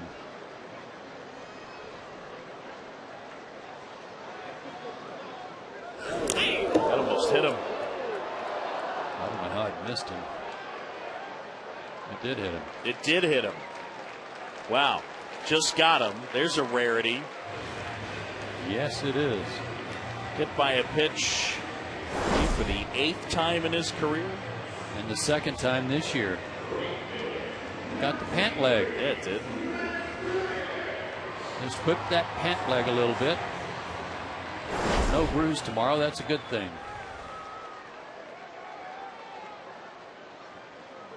Yeah, it's the 8th time in his career that he's been hit by a pitch.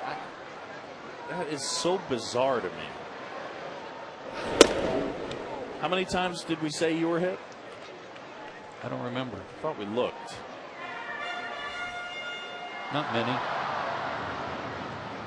Now, Mark Lemke, we did bring up, never hit by a pitch in his career. Hard to believe, but never. Dick Pole out to the mound with 2 outs and a man at first, and the count 1-0 on Matt Diaz. 7 for me, I'm told, and okay, in a fraction of the at-bats for Garrett Anderson. Daniel Ray Herrera is loosening up, by the way, for the Reds, so Dick Pole's buying a little time there.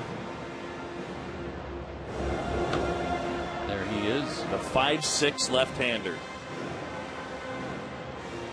Great story. Got a good year for them, too. A 3 ERA right on the button.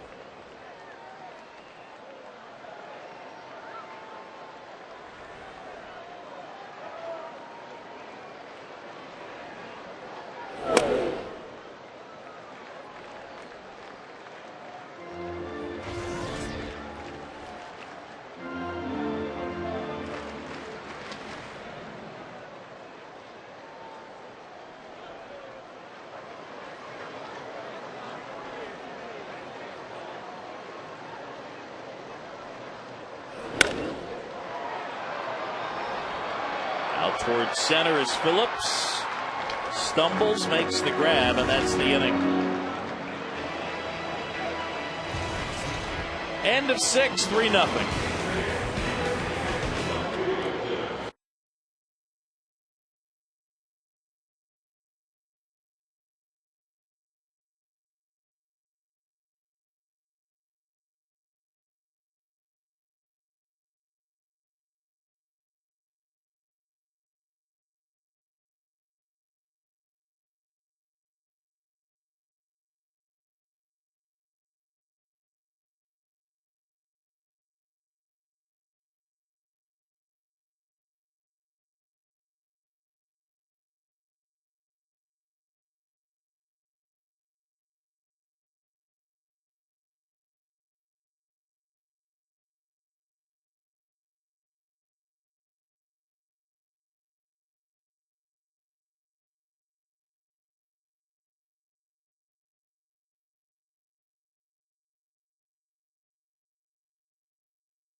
Power, by the Home Depot, by KFC, and by AT&T.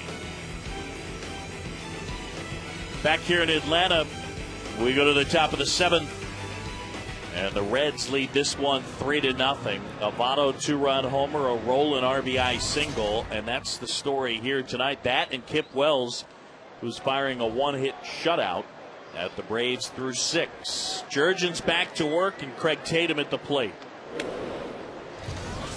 Their rally last night in the 6th inning, very similar to the one tonight. With one out, they got a walk. Phillips hit a double, and then back-to-back singles by Rolen and Gomes. They had 2 runs. Tonight was the homer and the single. Homer, a double, and a single. 3 straight hits.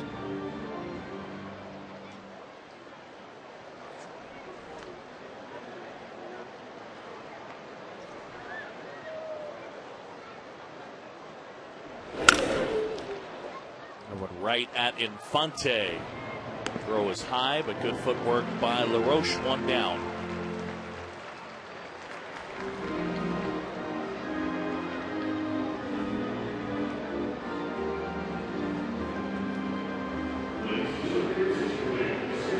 Looks like Kevin Barker's going to hit.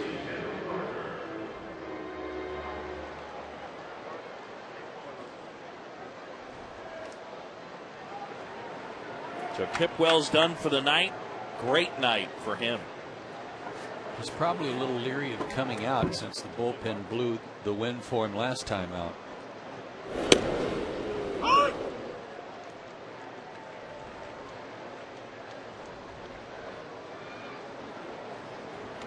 Yeah, you kind of look the other way on the walks when a guy throws a one-hit shutout over 6.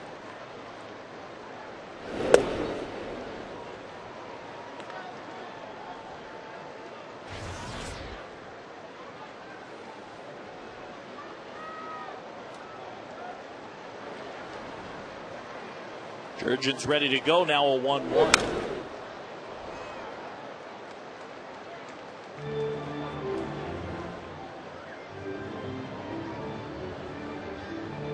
He's done a great job for these guys since he came up.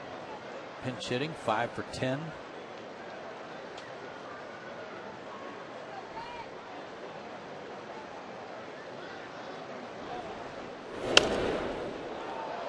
Had a good year at AAA Louisville. 285, 22 homers, 69 knocked in.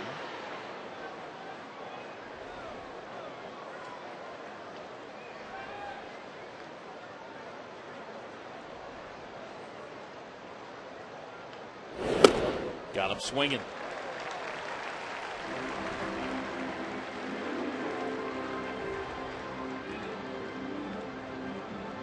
It's 4 strikeouts for him, but it's the first time he has fanned a hitter since he struck out Giannis in the 4th.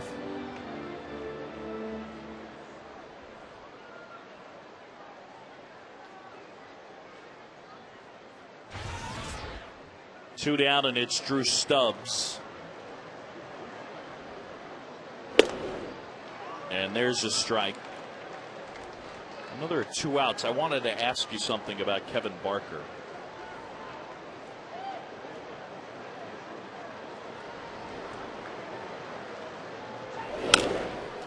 And I'll wait until the bottom of the 7th. Okay. Jurgens gets them 1-2-3. Reds lead it here tonight, 3-0. Time to stretch.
We're back at it tomorrow afternoon. Sunday Braves on Fox Sports South. And it gets going with Braves Live at 1, the game at 1:30. Reds and Braves, the series finale. And right now, looks like the Braves will be trying to avoid the sweep. Got to get some offense going against Nick Massett, who will come on in relief of Wells. Cueto and Hudson coming up tomorrow. Tim making his second start back. Cueto's got a good arm. He's fun to watch. Massett on the 58th time. He's done good work. We said it. Their bullpen's been good. Third best ERA in the National League. Quite a few walks. McDonald again in left field as he was last night for defensive purposes. Quite a few walks, but if league's hitting under 200 against you, walks don't seem to matter a whole lot.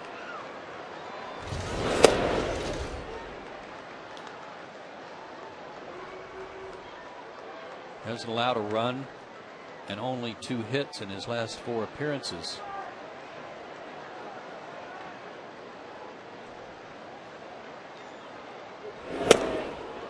Can I ask you my Kevin Barker question? Fire.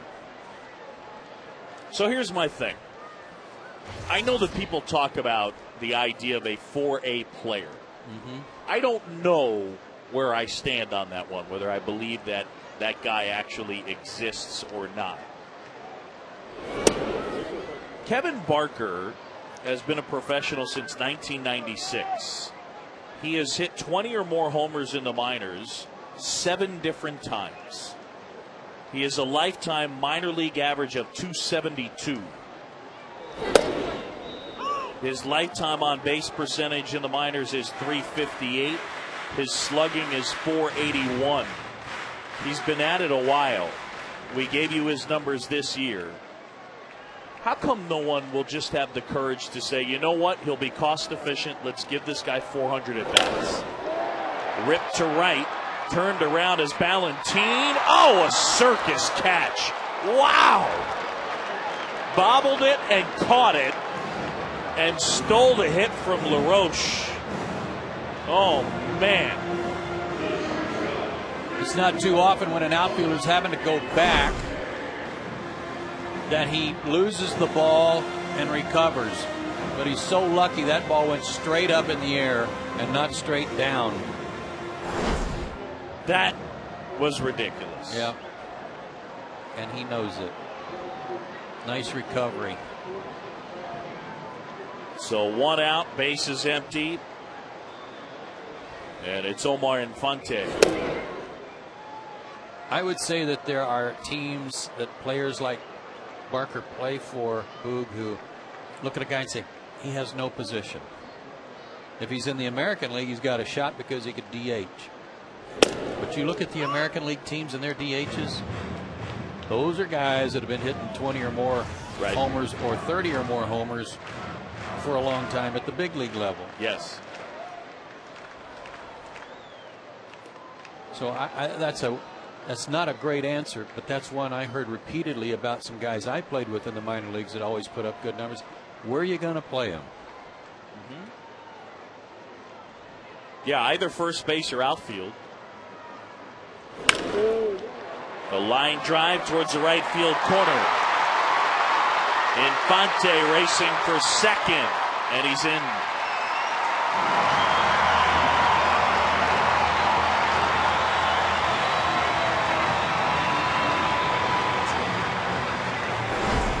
Oh, does that play by Ballantine loom large right now?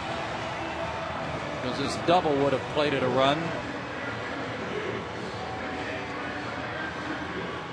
But a runner at second, 1 out. Maybe it's the start of something. Chris Conrad will hit for Jurgens, who was very good again tonight, but has had no runs to work with.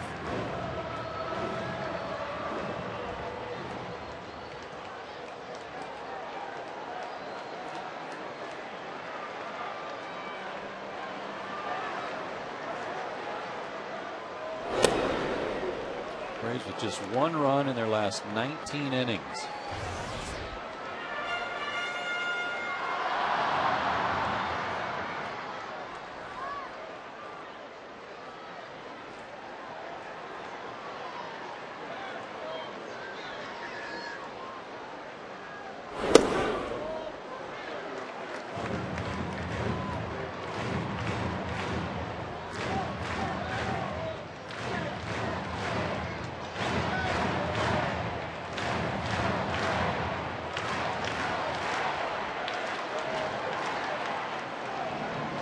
Brooks has given Bobby a lot of good swings coming off the bench. Very aggressive.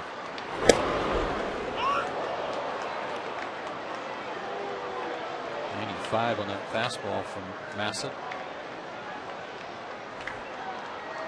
Braves just got to get on the board. Last night held to just 1 run, and that run was a solo homer by Nate McLeod.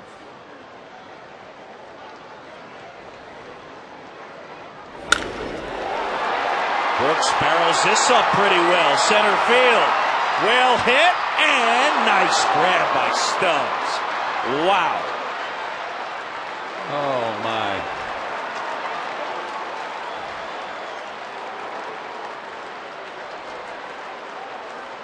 Valentine turns a balancing act into an out, and Stubbs times his catch perfectly. Looked like it might go out of here. Very good chance that it would have hit on top of the wall and had a chance to bounce out. Brooks Conrad gets robbed. I don't think it was going to go out on its own, but there was a chance that that was going to spill out of his glove, and if it had, it would have gone out because his momentum took him back, and then the webbing was right up there above the yellow line.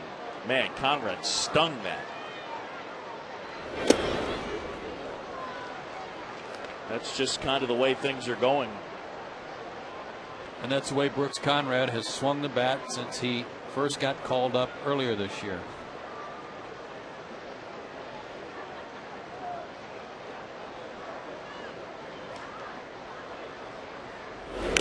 He got a chance to hit that last night in Florida and hit the ball very hard. Smoked one to right.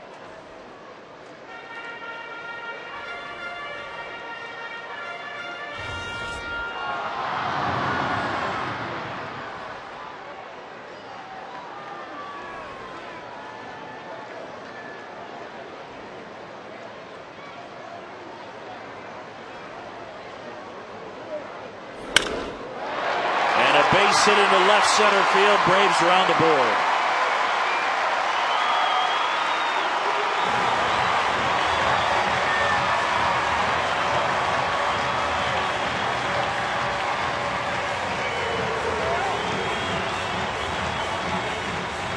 One run's better than none. This was close to being a huge inning were it not for some plays by the outfielders for the Reds. Good piece of hitting by Nate down and through this one the other way. Picks up his 58th RBI. That'll break the ice. Now with a man at first. Prado up to hit.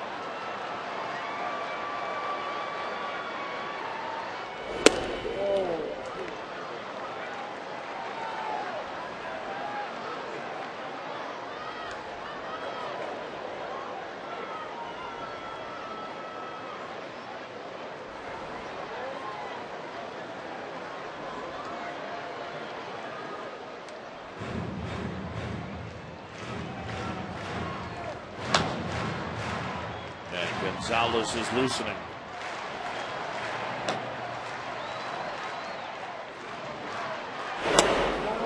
Pulled off a slider, 1-1.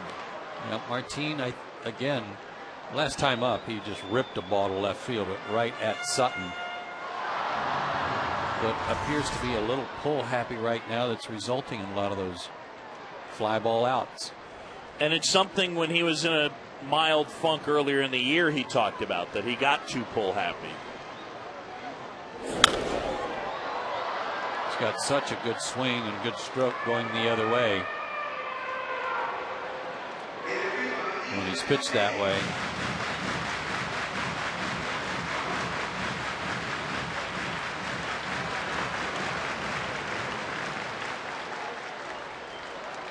Prado in a 1-2 hole. Braves in a 2-run hole. Just able to get a piece with that defensive swing. Very defensive.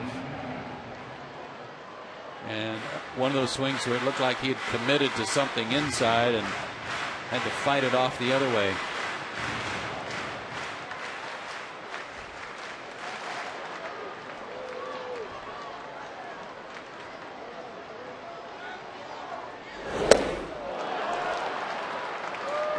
Bassett gets the strikeout, but the Braves get on the board.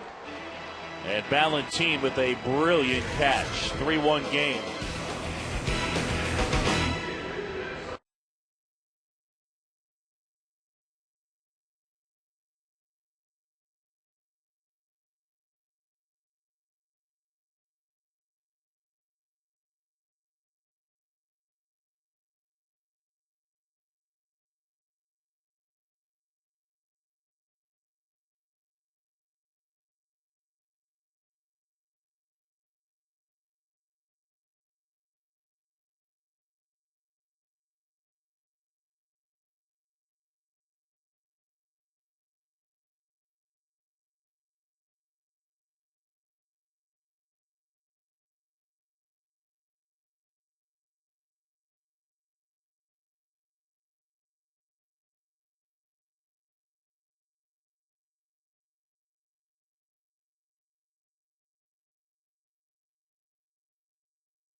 Better tonight. Jurgen's good.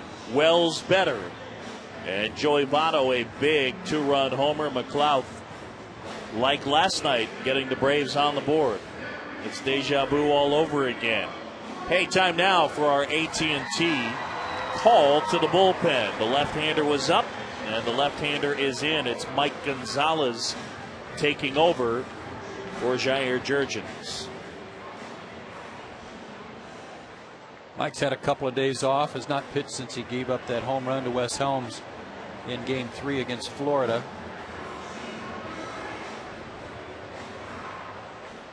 But he's fresh and ready to go tonight.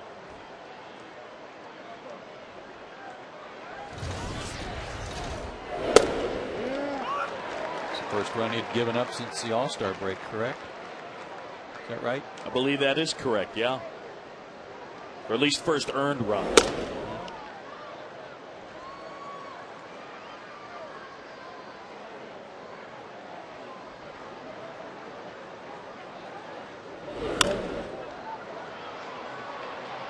Center field as McLeod glides in.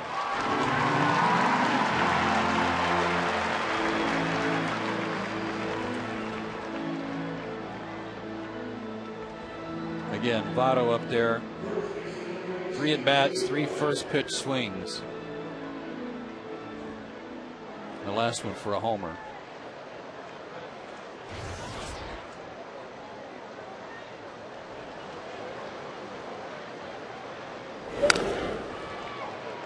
Four in a row.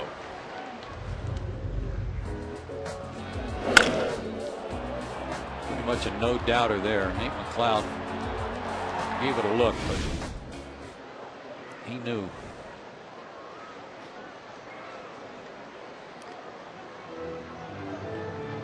Two long homers. Gomes hit one last night. Yep. A mile to left center.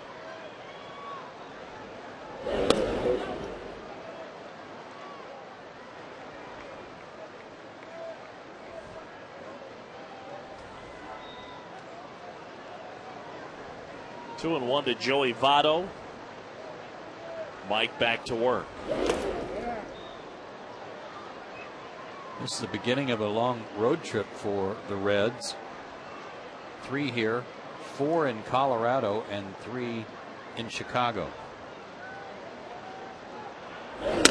Up and in.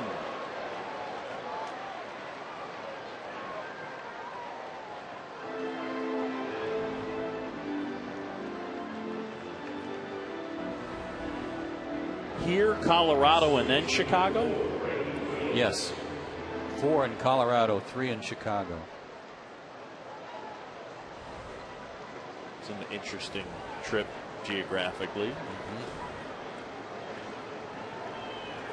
Well, I don't think that ever enters into it anymore.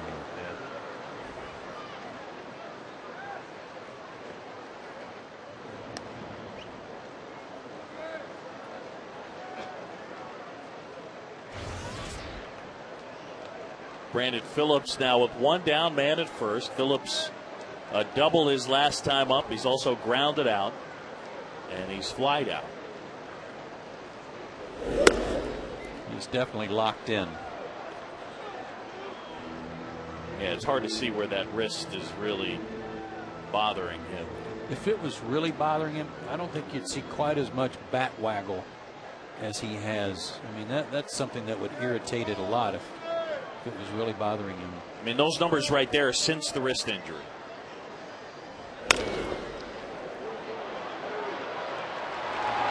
And they turn it. Slick, slick, slick. Very nice. Prado, Infante, and LaRoche combine on a 4-6-3 inning ender.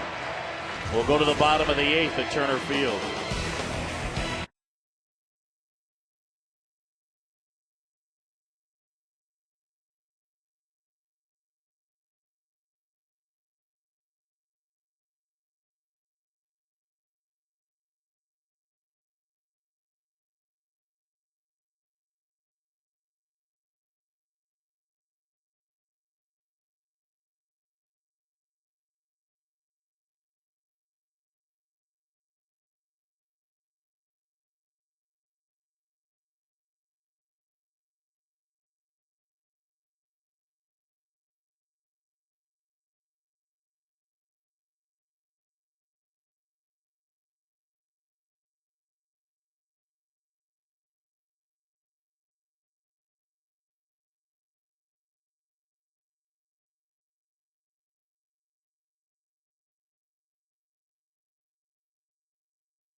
And home run board. Homers around the majors. Derek Lee, a pair today as the Cubs beat the Mets. Hanley Ramirez is 20th.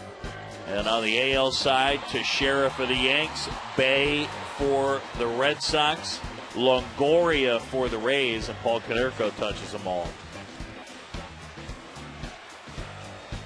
Yankees now 7.5 ahead of the Red Sox. Well, you called that a while back. You said it was done. I didn't think it was done. I'm going to go ahead and put the check mark there. Jump on your side. Rhodes last night, outstanding. Worked an inning, zeros across.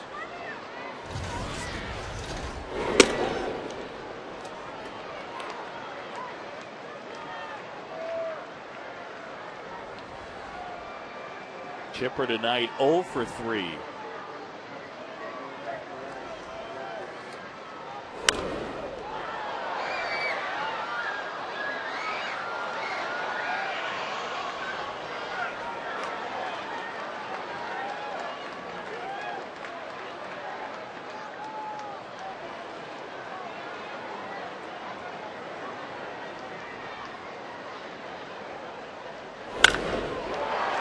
Ripped but foul. Good swing. That looked familiar. I know that guy.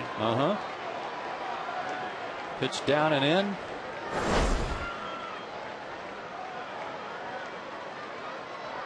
Nice and easy too. No stride, no toe tap, no nothing. kept that front foot planted.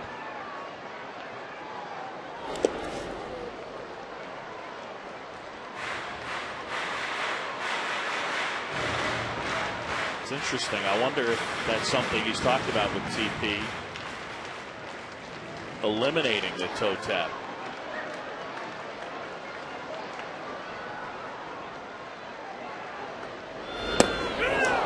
Went too far. One up, one down.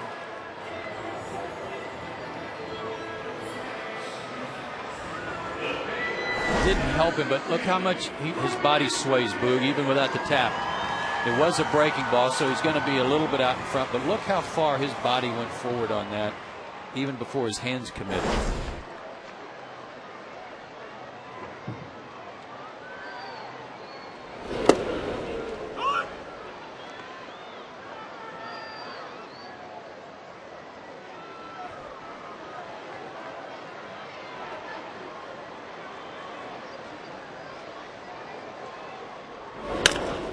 Bounding ball to first. Votto will take it himself.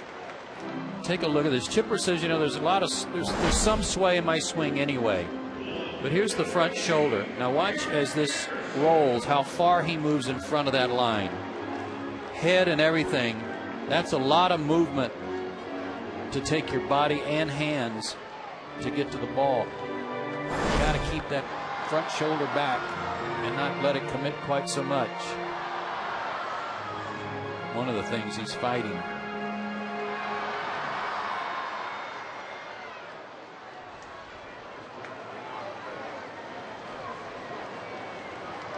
Two down, bases empty. Garrett Anderson has one of the 3 Braves hits tonight.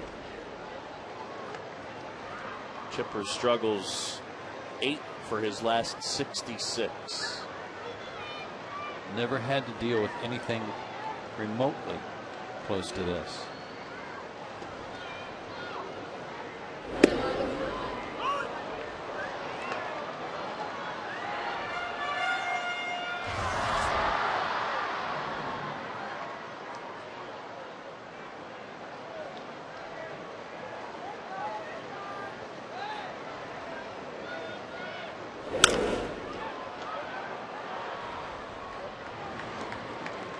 Rhodes gets him 1, 2, 3. We'll go to the 9th. And the Reds lead at 3-1.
Lead this one 3-1. It's our AT&T call to the pen.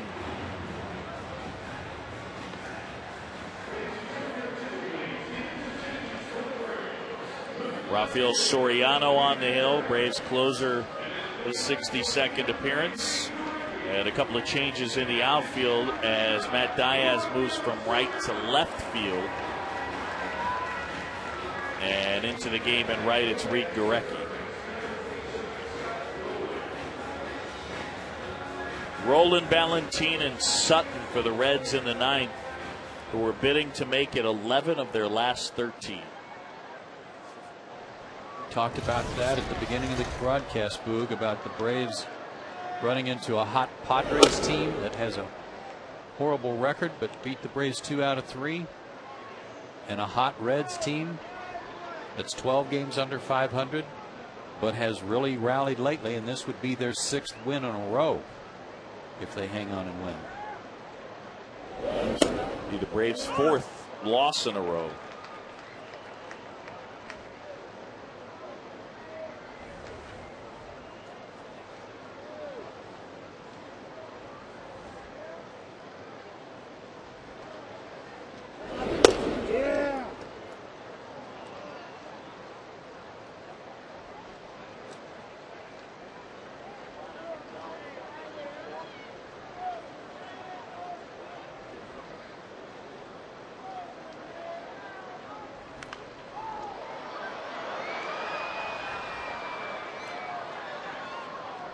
Though Yunel Escobar tonight, he's got the sprained ankle. Said 2 or 3 days, so likely won't play tomorrow, and then there is a scheduled off day on Monday. So I guess you'd say Tuesday or Wednesday in Houston. Bouncer out to short. Infante charges and unloads in a hurry. Omar's played a good game tonight at short. Yeah. That double play he turned last inning was something else, coming across the bag as fast as he was.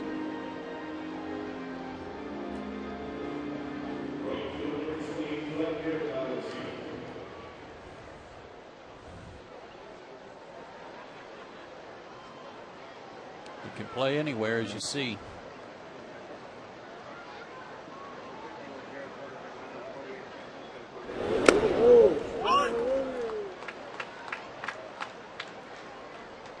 Vladimir Ballantine 0 for 3, but he does have that circus catch to Rob LaRoche to his credit.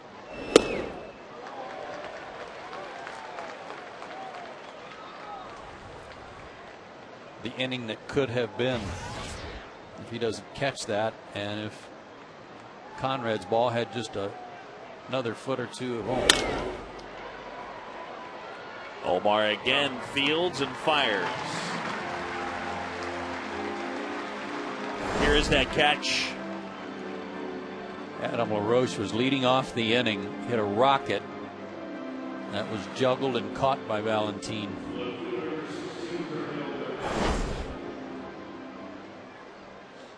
And he did the hokey pokey too. He did right foot in, right foot out, left foot in, left foot out, and turned himself all around, much to LaRoche's disgust. Ball 1 to Darnell McDonald.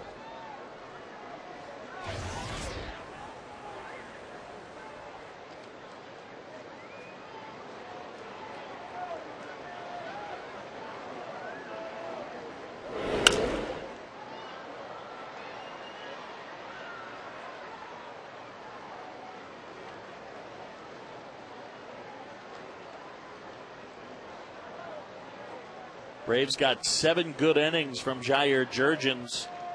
He had allowed 1 hit with 1 out in the 6th, but then a walk, a homer, a double, and a single. And that's all the offense for Cincinnati. How many hits did they have last night? 8. Braves had 6.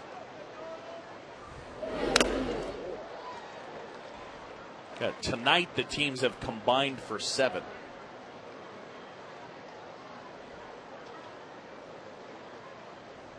And Votto's got the biggest hit.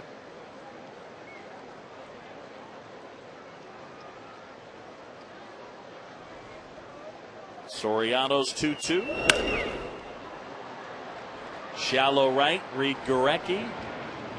And that's the inning. We'll go to the bottom of the ninth. Last chance for the Braves. Down 3-1.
Got the rally caps going. And the Braves will have to do it against the Reds' best. As Dusty Baker's brought in the closer, Francisco Cordero. Got his 31st save last night. Walked the first batter he faced. That was McLeod, but then got a double play ball from Church. And Infante was retired to end the ball game, so no trouble. Gosh, these last two games have felt like carbon copies of one another. Huh? They have. I mean, just the way the Reds got their runs. Of course, the 6th inning, we know now that that's the inning of trouble. I'm not sure why Chris Guccione is down talking to Jerry Lane, the crew chief at first base, but it's been a long conversation and one that's holding the game up here in the ninth.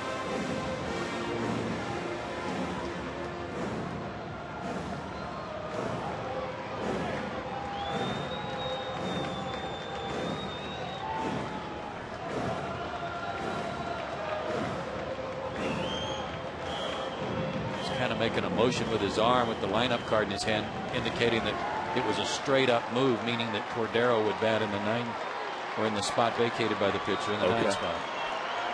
So here's Diaz at the plate. Strike one to Matt, the heater at 94. 0 for 3 in this one.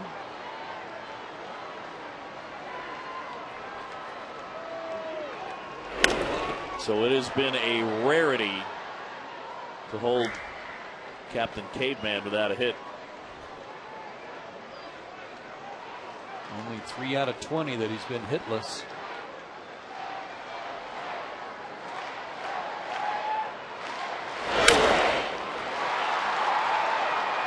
Stubbs and Diaz hitless tonight. 1 up and 1 down.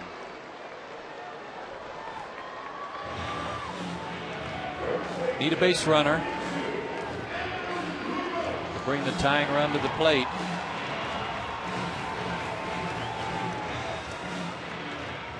By hook or by crook, any way you can get on.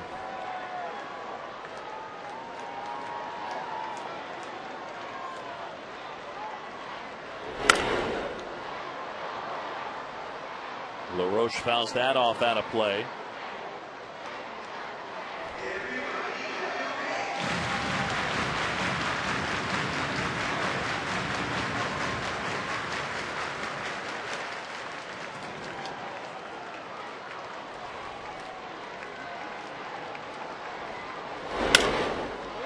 Fly ball left field, pretty well hit towards the corner. And it bangs off the base of the wall. LaRoche into second. He's got a double. And that'll bring the tying run to the plate. My goodness, that ball carried. And it was spinning away from Darnell McDonald. The wind blowing a little bit that way. Just a light breeze, but enough to push it away from McDonald, who has tremendous speed. And a hit right at the base of the wall. So there you go. You got a guy in scoring position. Maybe you can parlay that into a little rally here in the 9th inning. And at the very least, the tying run is at the plate.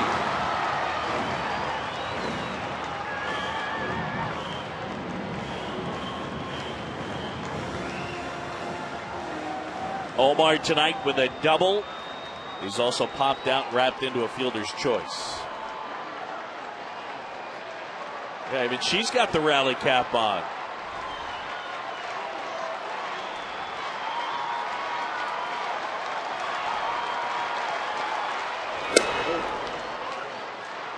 Not a bad idea. Makes Roland respect that. Come in even with the bag. Shortens up his range. But Omar did a good job on his double last time up, going the other way against Massett.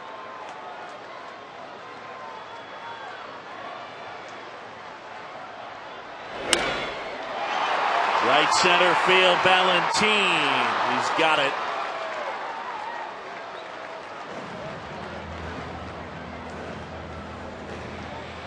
Brian McCann was talking today about last night's game, referring to how many hard hit balls there were, but right at people. And there's some similarities in that respect to last night's game too, Boot.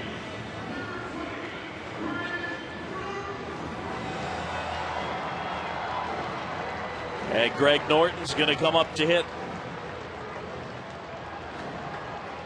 Braves down to their final out. LaRoche at second. A 3-1 game.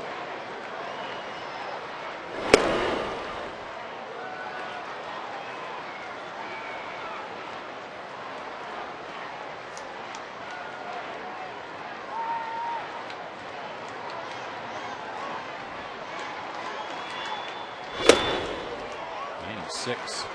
Humped up on that one, didn't he?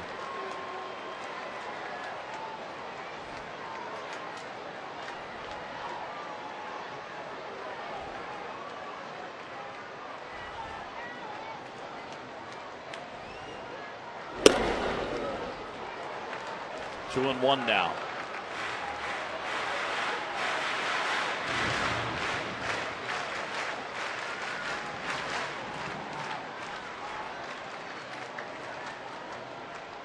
LaRoche at second. Norton's the tying run.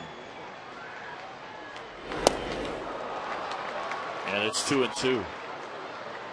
Had been nothing but fastballs up to that point. That looked like a split. And a dandy.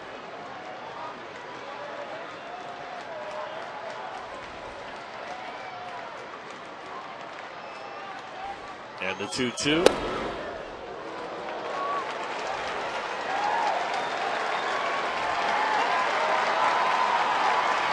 Nate McLeod would be next. I can't imagine Cordero would be willing to throw something other than his fastball here. Got to sit dead red.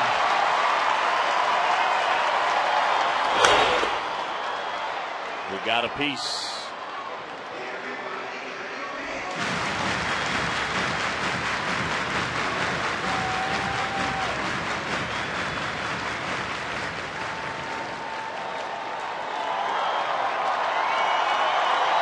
Three balls, 2 strikes, 2 outs. Man at second, bottom of the ninth. And Norton takes it for ball 4.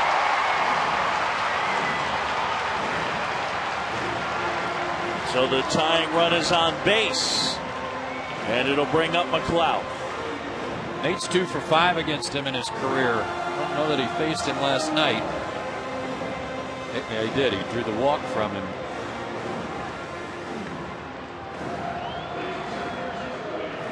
This team, by the way, the Reds, they are the only team in the National League to not have a loss when leading after 8. No kidding. Kelly Johnson running at first.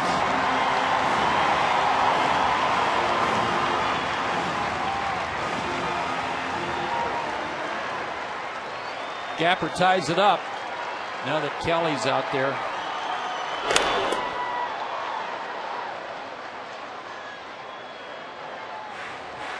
Braves have had their hearts broken so many times in the second half, Boog, with walk-off homers. I think about that 3-run shot Ethier hit in L.A. Boy, it's time for things to even up. Slider, swing and a miss.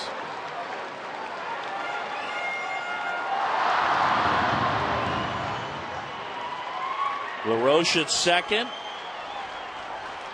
Kelly Johnson at first. Braves down 3-1 with 2 outs, bottom of the ninth. Got him looking, and that's the ball game. And the Reds win it here tonight. Cincinnati has taken the first 2 of this 3-game series.